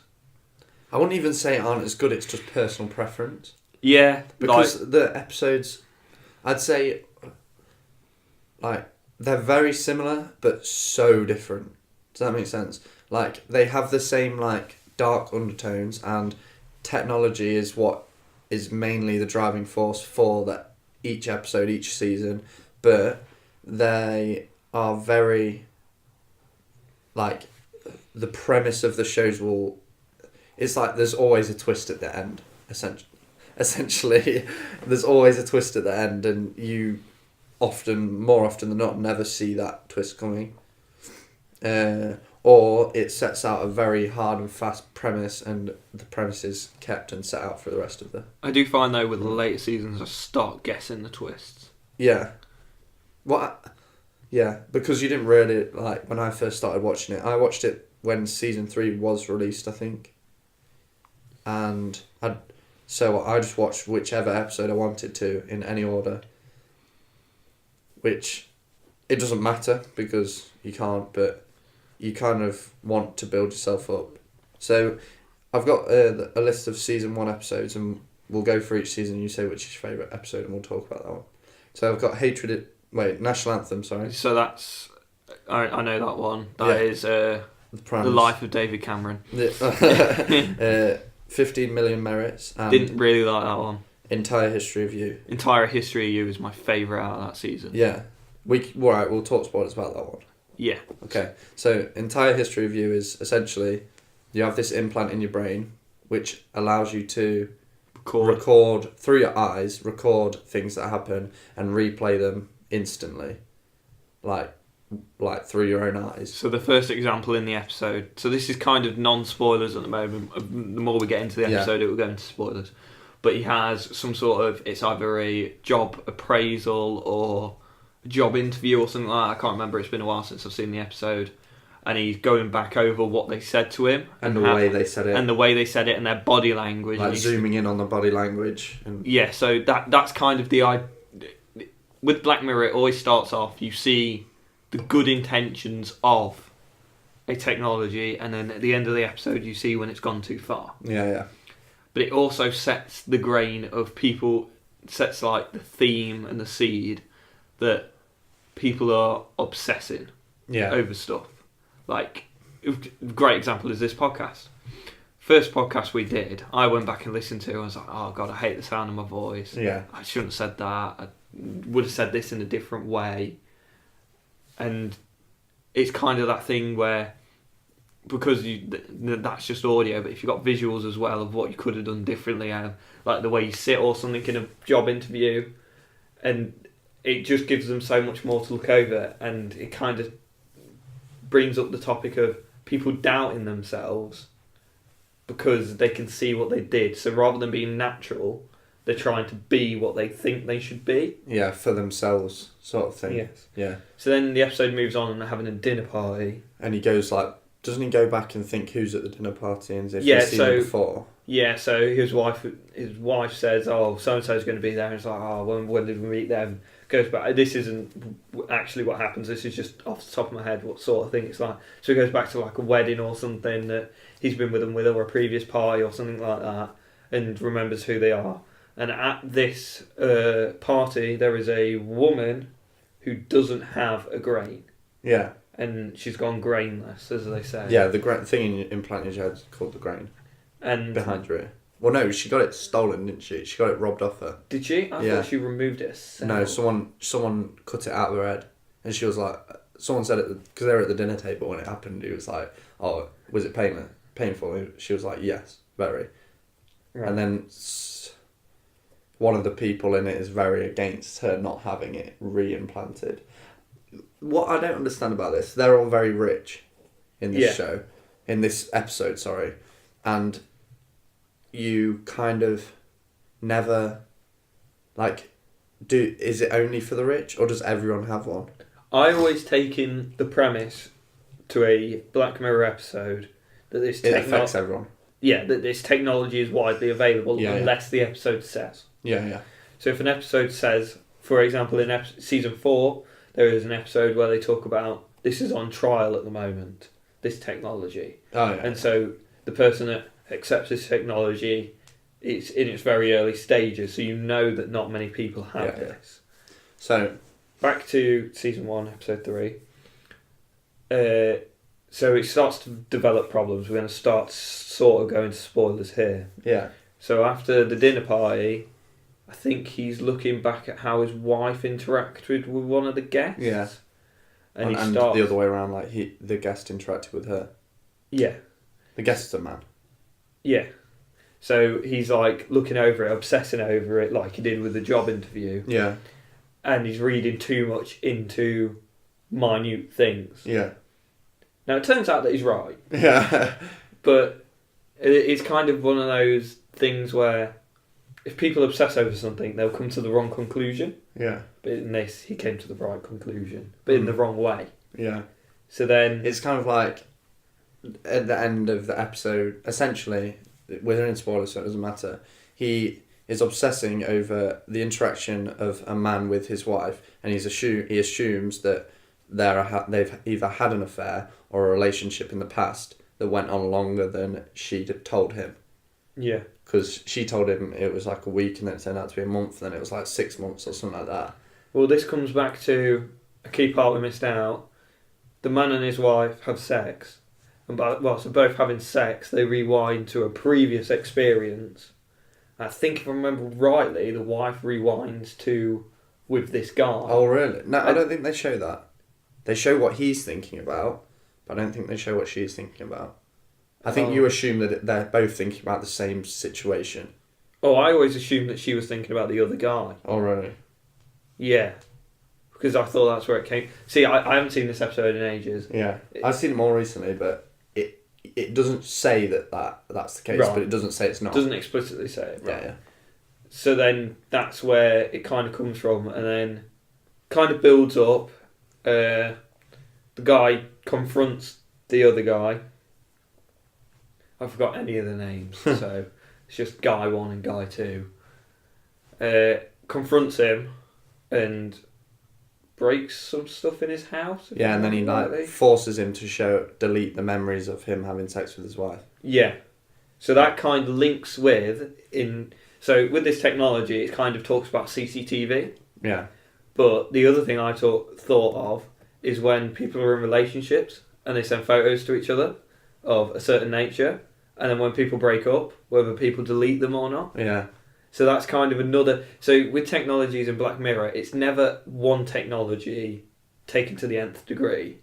It's kind of a blend of a few, so it can tackle multiple issues. So that's another issue that this episode tackles.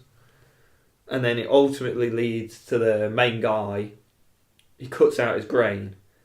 And whilst he's doing that, it flashes back all his good memories. Yeah, with his kid and stuff. So with like his kid and his wife and all that. And then it cuts to his house. So these memories are kind of bright coloured and all that. And it interchanges with what he's seeing now. And it's all grey and bleak. And I then think it ends on just a still of his face. Yeah. And you don't know whether... Because he seemed quite... No, I won't say depressed or suicidal, but they never say that. It's kind of what you get out of it. So it kind of leaves it on a cliffhanger. But then at that party, everyone with a grey, where they're all sat around the table and there's one girl doesn't have it, she seems a lot more like free. Yeah. So you assume that, well, you hope that he's going to go down that path as well. And we never find out. But yeah, it leaves on a cliffhanger. It's kind of... If you ever watch a series and you think, oh, I wish there was more of that, there never will be. Yeah. It kind of sets that into you. Like, the first couple of episodes you might watch, you were like, oh, I wonder where that story goes. But if you know that you're never going to find out, you stop asking yourself that question and just appreciate the story. Yeah. So let's move on to season 2. Right, so there is Be Right Back. That's the one with the woman out of Winter Soldier, out of Captain America. Yeah, and then White Bear, Waldo Moment, and White Christmas. See, I'm torn between the two whites. I think White Bear's my favourite. Yeah. So, we'll talk about White Bear. So, last week, I was at Ollie's, designing all the shit, and then we watched End of the Fucking World, which is brilliant. Yeah, that's watch it. When I was on about wanting a story to continue, I was thinking of that. Yeah. So that ends on not a cliffhanger, no, yeah, but you don't know where the story's going to go. Yeah. And I'm kind of the. It's got season 2. I've got the idea of I don't want a season 2 of that. Yeah, because it was so good the first one. Yeah. So, we watched White Bear, and there was 2 people around as well, and none of them had ever seen Black Mirror before, and I showed them White Bear, and they were like, what the fuck is this, like, evil show? Because it is fucked up. I did that as well. My mum and dad were like, have you got anything for us to watch? And I was like, oh yeah, Black Mirror. You don't have to watch them in order, so I'll just play you one of the best ones. Watch White Bear. That's one I show everyone. Yeah, White Bear was the one I showed them, because I would have showed them Shut Up and Dance from season 3, but I feel that's a bit too dark for the first one. Yeah. So White Bear's like, gives you the feeling that, I think White Bear, if you listen to this and you haven't seen Black Mirror, is a good one to jump in on, because it gives you, it's sort of a stereotypical Black Mirror episode. Yeah. You won't, because the character doesn't know what's going on. You don't know. And you never know. You always have an idea, or you think you know what's going to go on in a Black Mirror episode, but you never do. Yeah. So it's kind of a good episode of that you're at the same level with a character. So I showed my mum and dad that episode, and neither of them liked it, and they haven't watched another Black Mirror since. Now, question whether they're my real mum and dad, because if they were my parents, surely one of them might have liked it, but... I showed my parents that one first, and they were like... My mum was freaked out by it, but then I think they were intrigued. Yeah, I didn't have that. I just had them disgusted by me and like, what sort of shit do you want? So in this episode, basically, this is spoilers now, as an audience member, you see a woman wake up from sat in front of a TV screen with a symbol on it. She then proceeds to walk around. She's in a house. And walk around a house, in an empty house, in presumably an empty neighbourhood, in which she goes to outside and sees people with their phones pointed at her, like videoing her. And she tries to like talk to them and stuff. They're like inside their house, these houses, but they're not responding, like laughing, but like smiling, but videoing her. And then she's won and runs after it, and then this guy comes along with a gun, points at her and shoots and misses or whatever. She then runs and meets two people that seemingly aren't, they're not like... They're not infected. Yeah. They explained to her that there was a signal on devices, over screens like TVs and stuff like that affected certain people, and now those people are filming everything. Yeah, and not interacting with it. Yeah, so that is a commentary on stuff like World Star. Yeah. Where people see fights and they just film it and they don't intervene. Yeah. So that's sort of the commentary in that episode. Yeah. So they explain to her that the people that are left are either not affected by the signal, they're a small percentage of the population, and out of that small percentage of the population, there are people called hunters. And they are just basically people that were psychopaths, and now that there are no rules, they're let loose to go around killing people. Yeah. Doing what they want. Yeah. So then you see her tag along with these people. There's hunters, or there's like normal people that weren't affected but aren't psychopaths. So you see them tag along with two people that are normal. One of them dies straight away as soon as you see them. And then she then proceeds with this person to run, being chased by the hunters, and someone picks them up in a van. They then go to a woods, and this person is actually a hunter, tricking them into thinking he's not. They eventually get away from the situation because he was going to kill them in the woods. And then the lady that's, there's now two women. There's the one that's like the main character, and there's the one that she saw, the normal person, and she says that they need to turn the signal off, so they're going to a signal, like a station, called White Bear. And constantly throughout this episode, the main character's having like flashbacks of a little girl, of a man, a fire and stuff like that. And they go to this place. Missed out one of the things in the flashback that's quite key. What? A white bear. Oh, White Bear, yeah, because, yeah. Which you see, like, there's the little girl holding the white bear and stuff like that. And they get to the signal station, they start sloshing petrol around, and then the hunters come in after them and detain them, like grab them. And they sit down the main character in this like chair that looks like an electric chair, and then an audience.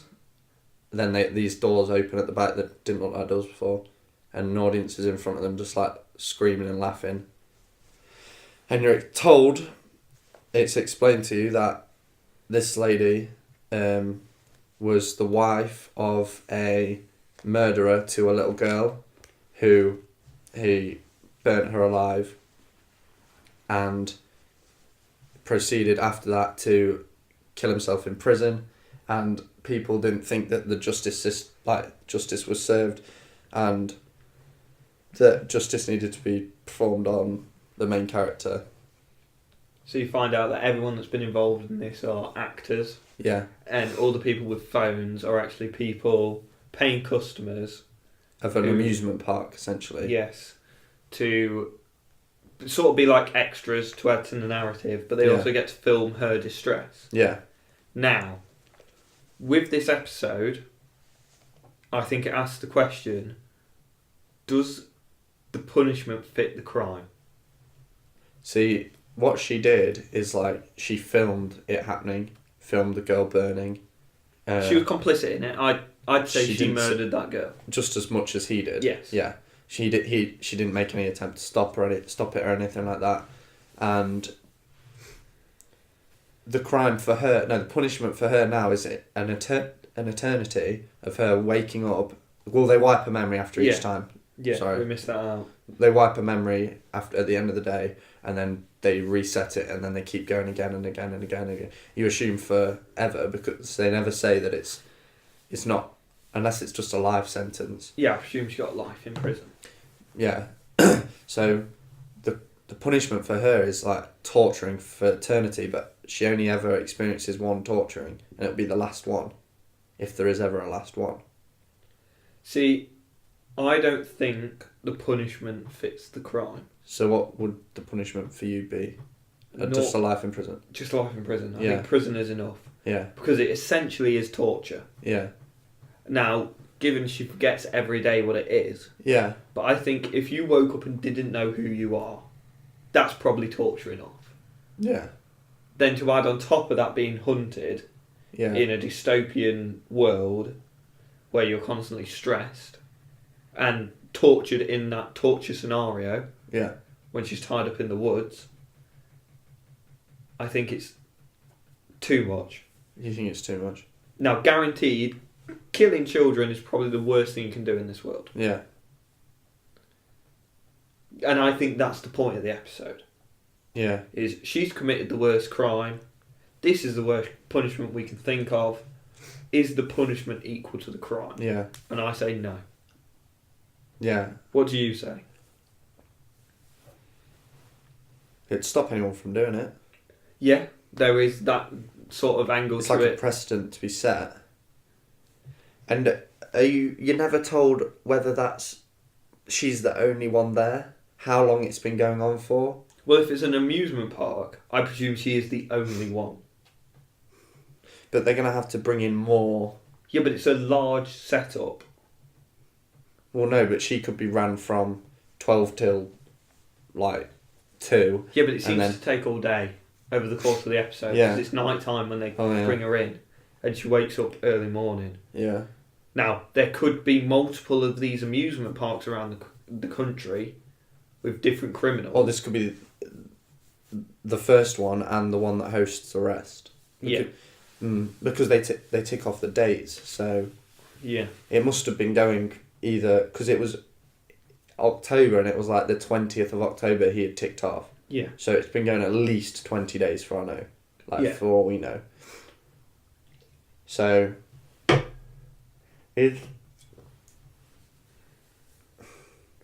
don't know. I think prison is enough, but if that technology becomes available, not readily available, but available, what's to stop something like this happening?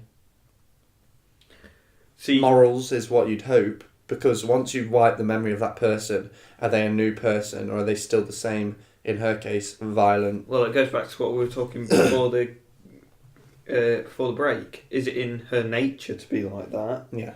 Or was it the environment that led her to be like that? Yeah. So it's nature nurture all over again.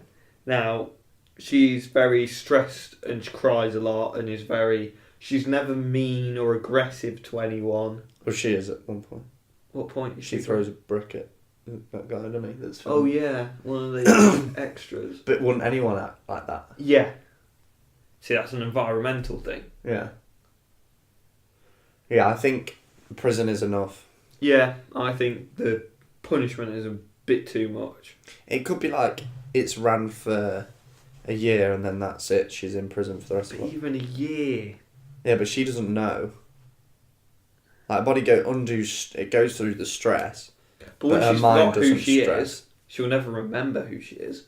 But they just leave her with that last experience, and then she'll know that's been going on for a year. But she'll never go back to the person she was before the year started, if you get what I mean. But then that's nature nurture. Is it her nature that's made her like that, or is it through experience? No, I mean she won't have any of her memories of her family or anything. Yeah. So if you took someone's memories of their family away, I think that's pretty big enough punishment enough. So that's season 2 done. Let's have a look at season 3. I've just realised there is synopses on here that I could just read quickly. So yeah, rather than because I'm presuming the people that are listening to this have seen the episode, so us describing the episode is just a bit boring for it. Right, so we've got episode 1, Nosedive. I don't remember what that one is. But that's the Tinder rating world. Oh yeah. Where she goes to the wedding. Oh yeah. Playtest. Playtest is VR augmented reality. Shut Up and Dance. Shut Up and Dance is kind of like a hacking, blackmail sort of episode. Oh, San Junipero. San Junipero is sort of a cloud storage / afterlife sort of technology. Men Against Fire. Men Against Fire. That's a VR sort of augmented reality one. And then I haven't seen Hatred in the Nation. I've seen Hatred in the Nation. That's sort of a drone episode. What's your favourite? It's between... I think most people will say San Junipero. Because it's happy. Yeah, it's the only happy one that I could think of. Yeah. Other than... Nosedive is kind of... Hang the DJ. Yeah. Hang the DJ in season 4 is a happy one. Yeah. But Shut Up and Dance is probably... The one that weirded me out the most. Yeah, that's probably... That's in my top 5, but I really like Playtest. Yeah, Playtest is a really good episode as well. I think season 3 is the best season. And that's a big fat opinion. Yeah. Yeah. It's not a big fat opinion if you agree with me. You can tell the difference between... Channel 4 created Black Mirror and Netflix created Black Mirror. Yeah, because Netflix created Black Mirror there's like more American episodes in it, and the American ones are a lot more like light-hearted, I'd say. Not light for Black Mirror is not light-hearted at all, but the American ones are like the San Junipero, the Nosedive. That's it. I can't think. In that season, that season, yeah, and then in season 4 there's a couple more. So, because I feel like the American ones need like good ending, like an ending that's suitable. So you choose between Shut Up and Dance and Playtest. I'm going to say the one that scares me the most is Nosedive. Really? Yeah, it's already happening at the minute, and I can see it happening. That sort of thing. So I tell you what, we'll do a couple out of this season because this is the other 2 seasons are first season 3 episode long, second season is 4 because it had a Christmas special, and then this one's 6. So we'll do a couple out of this one. We'll do Nosedive and Shut Up and Dance. So if you just read the synopsis of Nosedive. In Nosedive, the synopsis is: an insecure office worker living in a smiley, status-obsessed nightmare finds a way to join an old friend as one of society's elites. So basically, that refers to... what's that actress's name? Should know. I don't know the actress's name. I've seen her in so much... But are you on about the friend or the main character? The main character. I don't know. She is living a life that, like, essentially... A system is in place in which you rate every interaction you have with everyone by 1 to 5 stars. It's basically Uber everything. Yeah, after this podcast, me and Steve would rate our 1 star. 1 star. But then you instantly see the rating that person has given you. So, for example, she gets in a taxi and everyone is acting in a certain way to get a better rating because your societal status and your ability to do certain things in your life requires you to have a better rating. So, she gets invited to a wedding from an old friend from school. Now, I presume from that episode, it's been a long while since I watched it, but they went to school together before the rating system was made. Yeah, I guess. I guessed that from the episode. Yeah. So then her friend she's not celebrity, but she's sort of... She's elite, higher level. Yeah. And she says to her, I think it's only people with over 4 stars. 4.5? I think it's around that, yeah. 4.5 can go to her wedding. Yeah. So the main character is... Doesn't she also... She wants to buy a house. Yeah. And she has to have a certain sort of rating to get into that neighbourhood. Yeah. So that talks about gentrification and stuff like that. That what happens in America, well, everywhere, is that in a non-white neighbourhood, if a white person moves in, the value of the houses go up. Yeah. And sometimes because the value of the houses go up, the rent goes up and forces the people that non-white people out, and that's what gentrification is. Yeah. So that's one element of it. Then it goes to the rating. So it's it's not swipe right, swipe left. It's not yes, no. Yeah. It's sort of a rating system. Yeah. So people are not acting the way they are meant to be in order... So it's kind of... It links to the societal thing of sort of like getting likes on Instagram, likes on Twitter, likes on Facebook, that something's built. I'm so glad we grew up later. So we kind of had the social media stuff. But when we grew up, it wasn't as big as it is now. Yeah. There was sort of Facebook, and towards the end of school, Instagram and Twitter. But there wasn't anything... It wasn't all this stuff. What I find ridiculous is like streaks. Yeah, on I don't understand Snapchat, that. like, and then you hear stories of people having like arguments with people about not keeping a streak. Well, if I see someone and they like send you a message saying streak. No. That I don't mind because it can be a conversation starter. But if they have like 100 with this person, it's like, get out of it. Yeah, it's like, and a lot of but it's like, if you, I've never done it. If someone messages me saying streak, I never reply to it. Because it's like, all you want to do is message me for your own streak. It's such bullshit. Do you not think sometimes people use it as a conversation starter? So people that might want to talk to you, but are too awkward to pop up, will send that as a conversation starter. Nah, think of a better way. But maybe they don't have the confidence for a better way. Yeah, I don't know. Anyway, the people in this world are driven by like gaining status, and everyone's in a job because of their status. So if they've got a lower status, they can't be in a higher job. So there's an example in the office she works in. A lad's getting bad ratings because he broke up with a girl by everyone, and it means he's didn't like put down the rating system, and then he's made to do jobs in the office that he wouldn't have necessarily done. I think he's like getting cakes and shit for people. Yeah. Whatever, he's trying to impress. So she's going to this wedding trying to gain her rating throughout the week or month or wherever it was by interacting with people that are higher rating than her.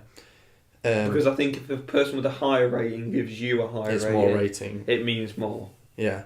So, and then she wants to go to this wedding so she can get a higher rating to go to this housing estate. That's the way around it goes. I thought it was house, then wedding. Yeah. No, she wants the higher stuff so she can get the house. Right? Yeah. And essentially you see her, because of the stress that this is causing to her, her like mentality is just devolving because she is completely fake. Well, doesn't a car break down or something? Well, no, she misses a flight because she's interacting. No, she got a temporary ban or something. No, a temporary one marked down by a security guard or something like that somewhere. And then she went to get on a flight and they were like, you can't get on this flight because your rating is too low. And she's like, well, I've got to be there for tomorrow. The wedding's tomorrow. And then she ends up getting in a car. And even with people that don't deserve to be nice to, she's having to be nice to them. But they see through it. So they're like downvoting her, even though she's upvoting them. So she eventually gets to the wedding, goes insane. But I feel like that could happen. Yeah. But that good ending of that is that she goes to a cell and she has a real interaction for the first time with someone. Yeah, where they're not trying to be nice. Yeah. And they're like swearing at each other across the hall, which it's like, because they've been cooped up in this world so long where, they've got to be nice. They're finally allowed to. It's sort of a social commentary on whether you are the way you... Nature nurture thing. Yeah. Are you the way you are because that's how you are meant to be? Or do you change how you are for the people around you? Yeah. Now, I know there was a point in time in my life when I did change who I was. Yeah. Because of the people around me. I tend to do that less. Of course I do it because, like, when I'm at university, I don't act how I do with you and all our other mates because everyone would think I'm a weirdo to begin with. Yeah. So I tone it down a bit. Yeah. But still try... I kind of give them like 10% of... No, not 10%, but like 40% of who I really am. Yeah. You want to be genuine with someone, but you don't want them to see It's weird because you shouldn't be scared about something like that, but we are. As people, we don't want people to see who we actually are, but it's probably better for them to just see who you are. Yeah, but it's like when you talk to a girl. You're trying to show all your best traits. Yeah. So they like you. Yeah. And then maybe you meet up and they notice something about you that's not bad, and you don't mind that because it's just like one thing. Or the other way around. Yeah.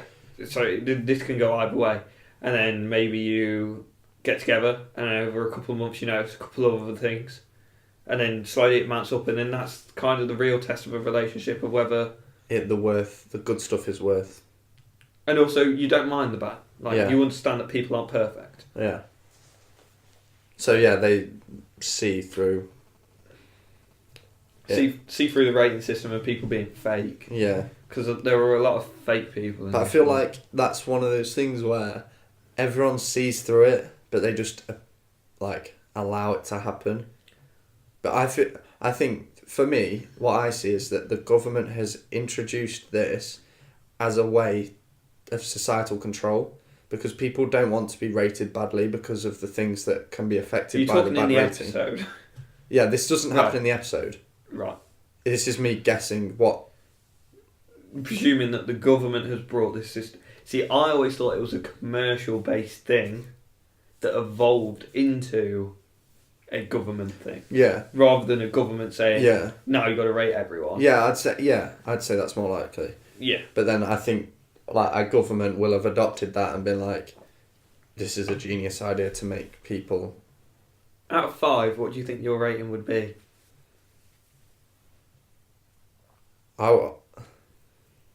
2. Yeah, I was going to say 2.5. Yeah. Because the mindset I'm in at the minute, I wouldn't care. I try not to care. I'm nice to people, I'm not a dickhead. But if people were trying to be fake for me, I'd just be like, alright, whatever. I know I'd really be really petty with a rating system though. Yeah. Giving people low scores for really minimal reasons. Yeah. Walk slowly in front of me, 1 star. Yeah. But I think there has to be an open and a close to a conversation, a conversation or an interaction. Yeah. So, but she, for example, someone waits for her to rate them because he knows they're going to rate her. Because he knows she's going to rate him well, and then he just gives her 1 star. The guy, the rent-a-car guy. All right. Because he's watching porn on his phone, isn't he? Is he? Yeah. I don't remember that bit. You can hear it through the headphones, and she's right. and then she tries to be really nice to him, but... Anyway, Shut Up and Dance. Read the synopsis for that one. I'm worried about time, but it doesn't really matter, does it? I'm not doing anything. When a teenager falls into an online trap, he is forced into an uneasy alliance. Now, I think this is one of the best episodes. Yeah, it's creepy, though. It's in my top 3. Yeah. We'll rate top 3 after this. Let's do top 3 now. Then do that 1 episode out of season 4, and then we'll kill the pod. Alright? Okay, yeah. We'll do top 3 at the end. Yeah. Right. Yeah. Do this one, an episode for season 4, top 3, then kill it. Basically, there's this young lad, and you see him fondling himself on his... You don't see his dick. That's not where I would start it. You see him working in a restaurant, and a little girl leaves her toy. Yeah. And he calls her back, and is very open and charismatic with the child, and gives her a toy back. But with everyone else in society, he is very awkward and doesn't have good interactions with. Yeah. Now, when you first watch that episode, you think maybe he's not grown up enough and he's quite an immature person and he feels comfortable around people that are younger because he's scared of the adult world. Yeah. That's what I got first time watching it through the episode. Yeah. So then he goes home. He has a bit with his sister where they argue about her nicking his laptop, which at the end you understand why. He installs a lock on his door. His mum goes out on a date, I presume it was. Possibly. And then he has a wank. And he then gets sent an email saying, we know what you just did. And his face is... they took a picture for his webcam. Yeah, so they hacked in through his webcam and recorded it all and recorded his screen.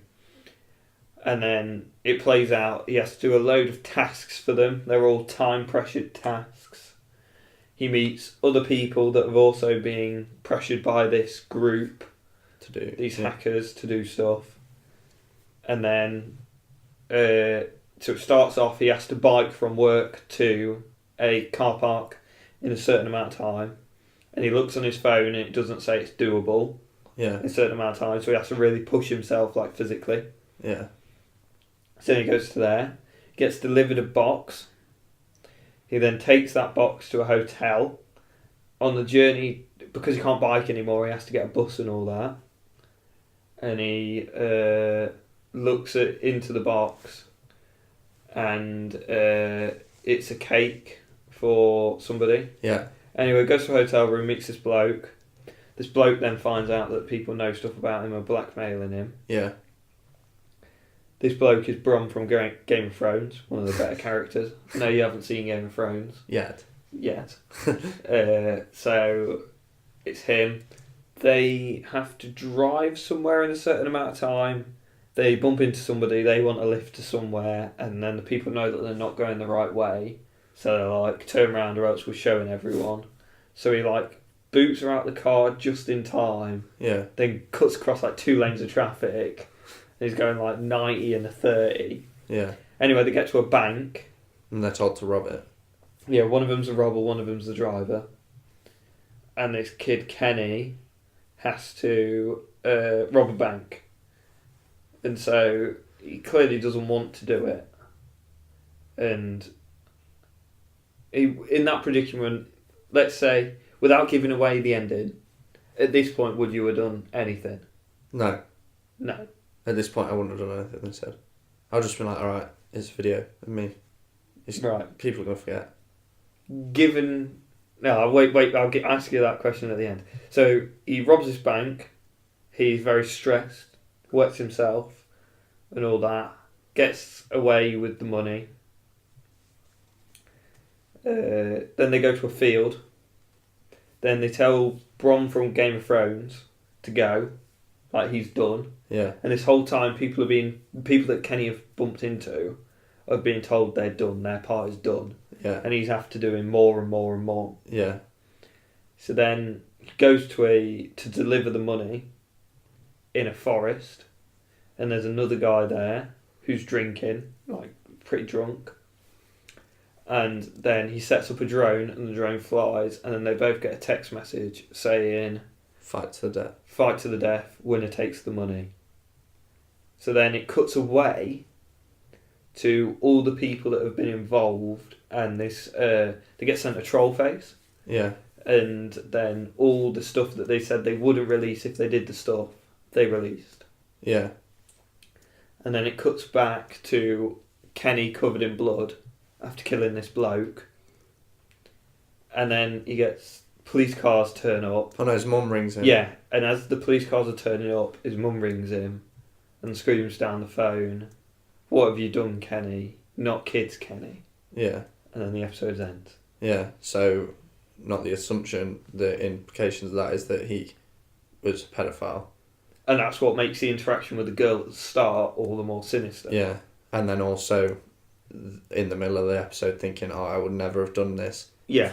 And then you realise that the reason he's done it is because of what? So I asked you wouldn't have done anything if you just thought it was just a video, an explicit video of you. Given knowing what it was for Kenny, would you have done anything? I can't imagine being in that situation, so it's very difficult. I imagine if you were in that situation or that sort of person, you'd do anything to not let everyone know. Yeah. So you kind of understand it. In that kind of, if that happened, do the police just, in riot gear, just turn up? They're not in riot gear, are they? There's like 10 police cars, there's like loads in there. Yeah, because he's got a gun. Oh, is he? Yeah. Oh, yeah. Because he robs the... Yeah. I must have missed that bit out. He robs a bank with a gun. Yeah, yeah. And he's presumed to have a gun, so armed police would turn up. Yeah. But they're turning up for the reason because he robbed a bank, or are they turning up for the reason that of the shit that happened? I think it's because he robbed a bank. Yeah. And I think the people who organised it would have leaked his location to the police. Yeah. And I presume a gunshot went off when he killed the other guy. Oh no, I think that was just a fist fight to the death, wasn't it? No, because he pulls the gun out. Oh, does he? Oh yeah. Yeah. And then, because the bloke's about to beat him up, and then he pulls the gun out, and the bloke's like, I've got wife and kids and stuff like that. Yeah. That's a fucking dark episode. Yeah. It's horrible. But it's like so thought-provoking. Mm-hmm. So we've got USS Callister. This is season 4 again.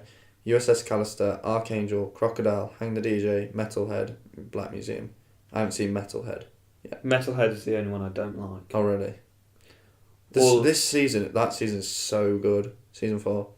I think USS Callister. I think 4 is more consistent than 3, but 3 has the better like peaks. I don't know.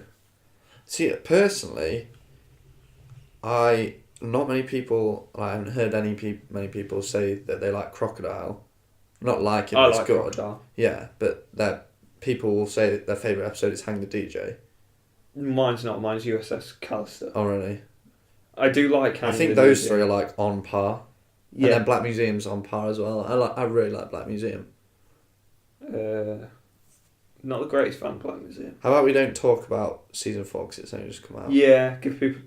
Tell you what, next time I'm on the pod, we'll do season 4. Yeah. Leave the listeners. Just do your top 3 from the first 3 seasons then. Okay, so. In any order or third to first? Third to first. I'm going to go.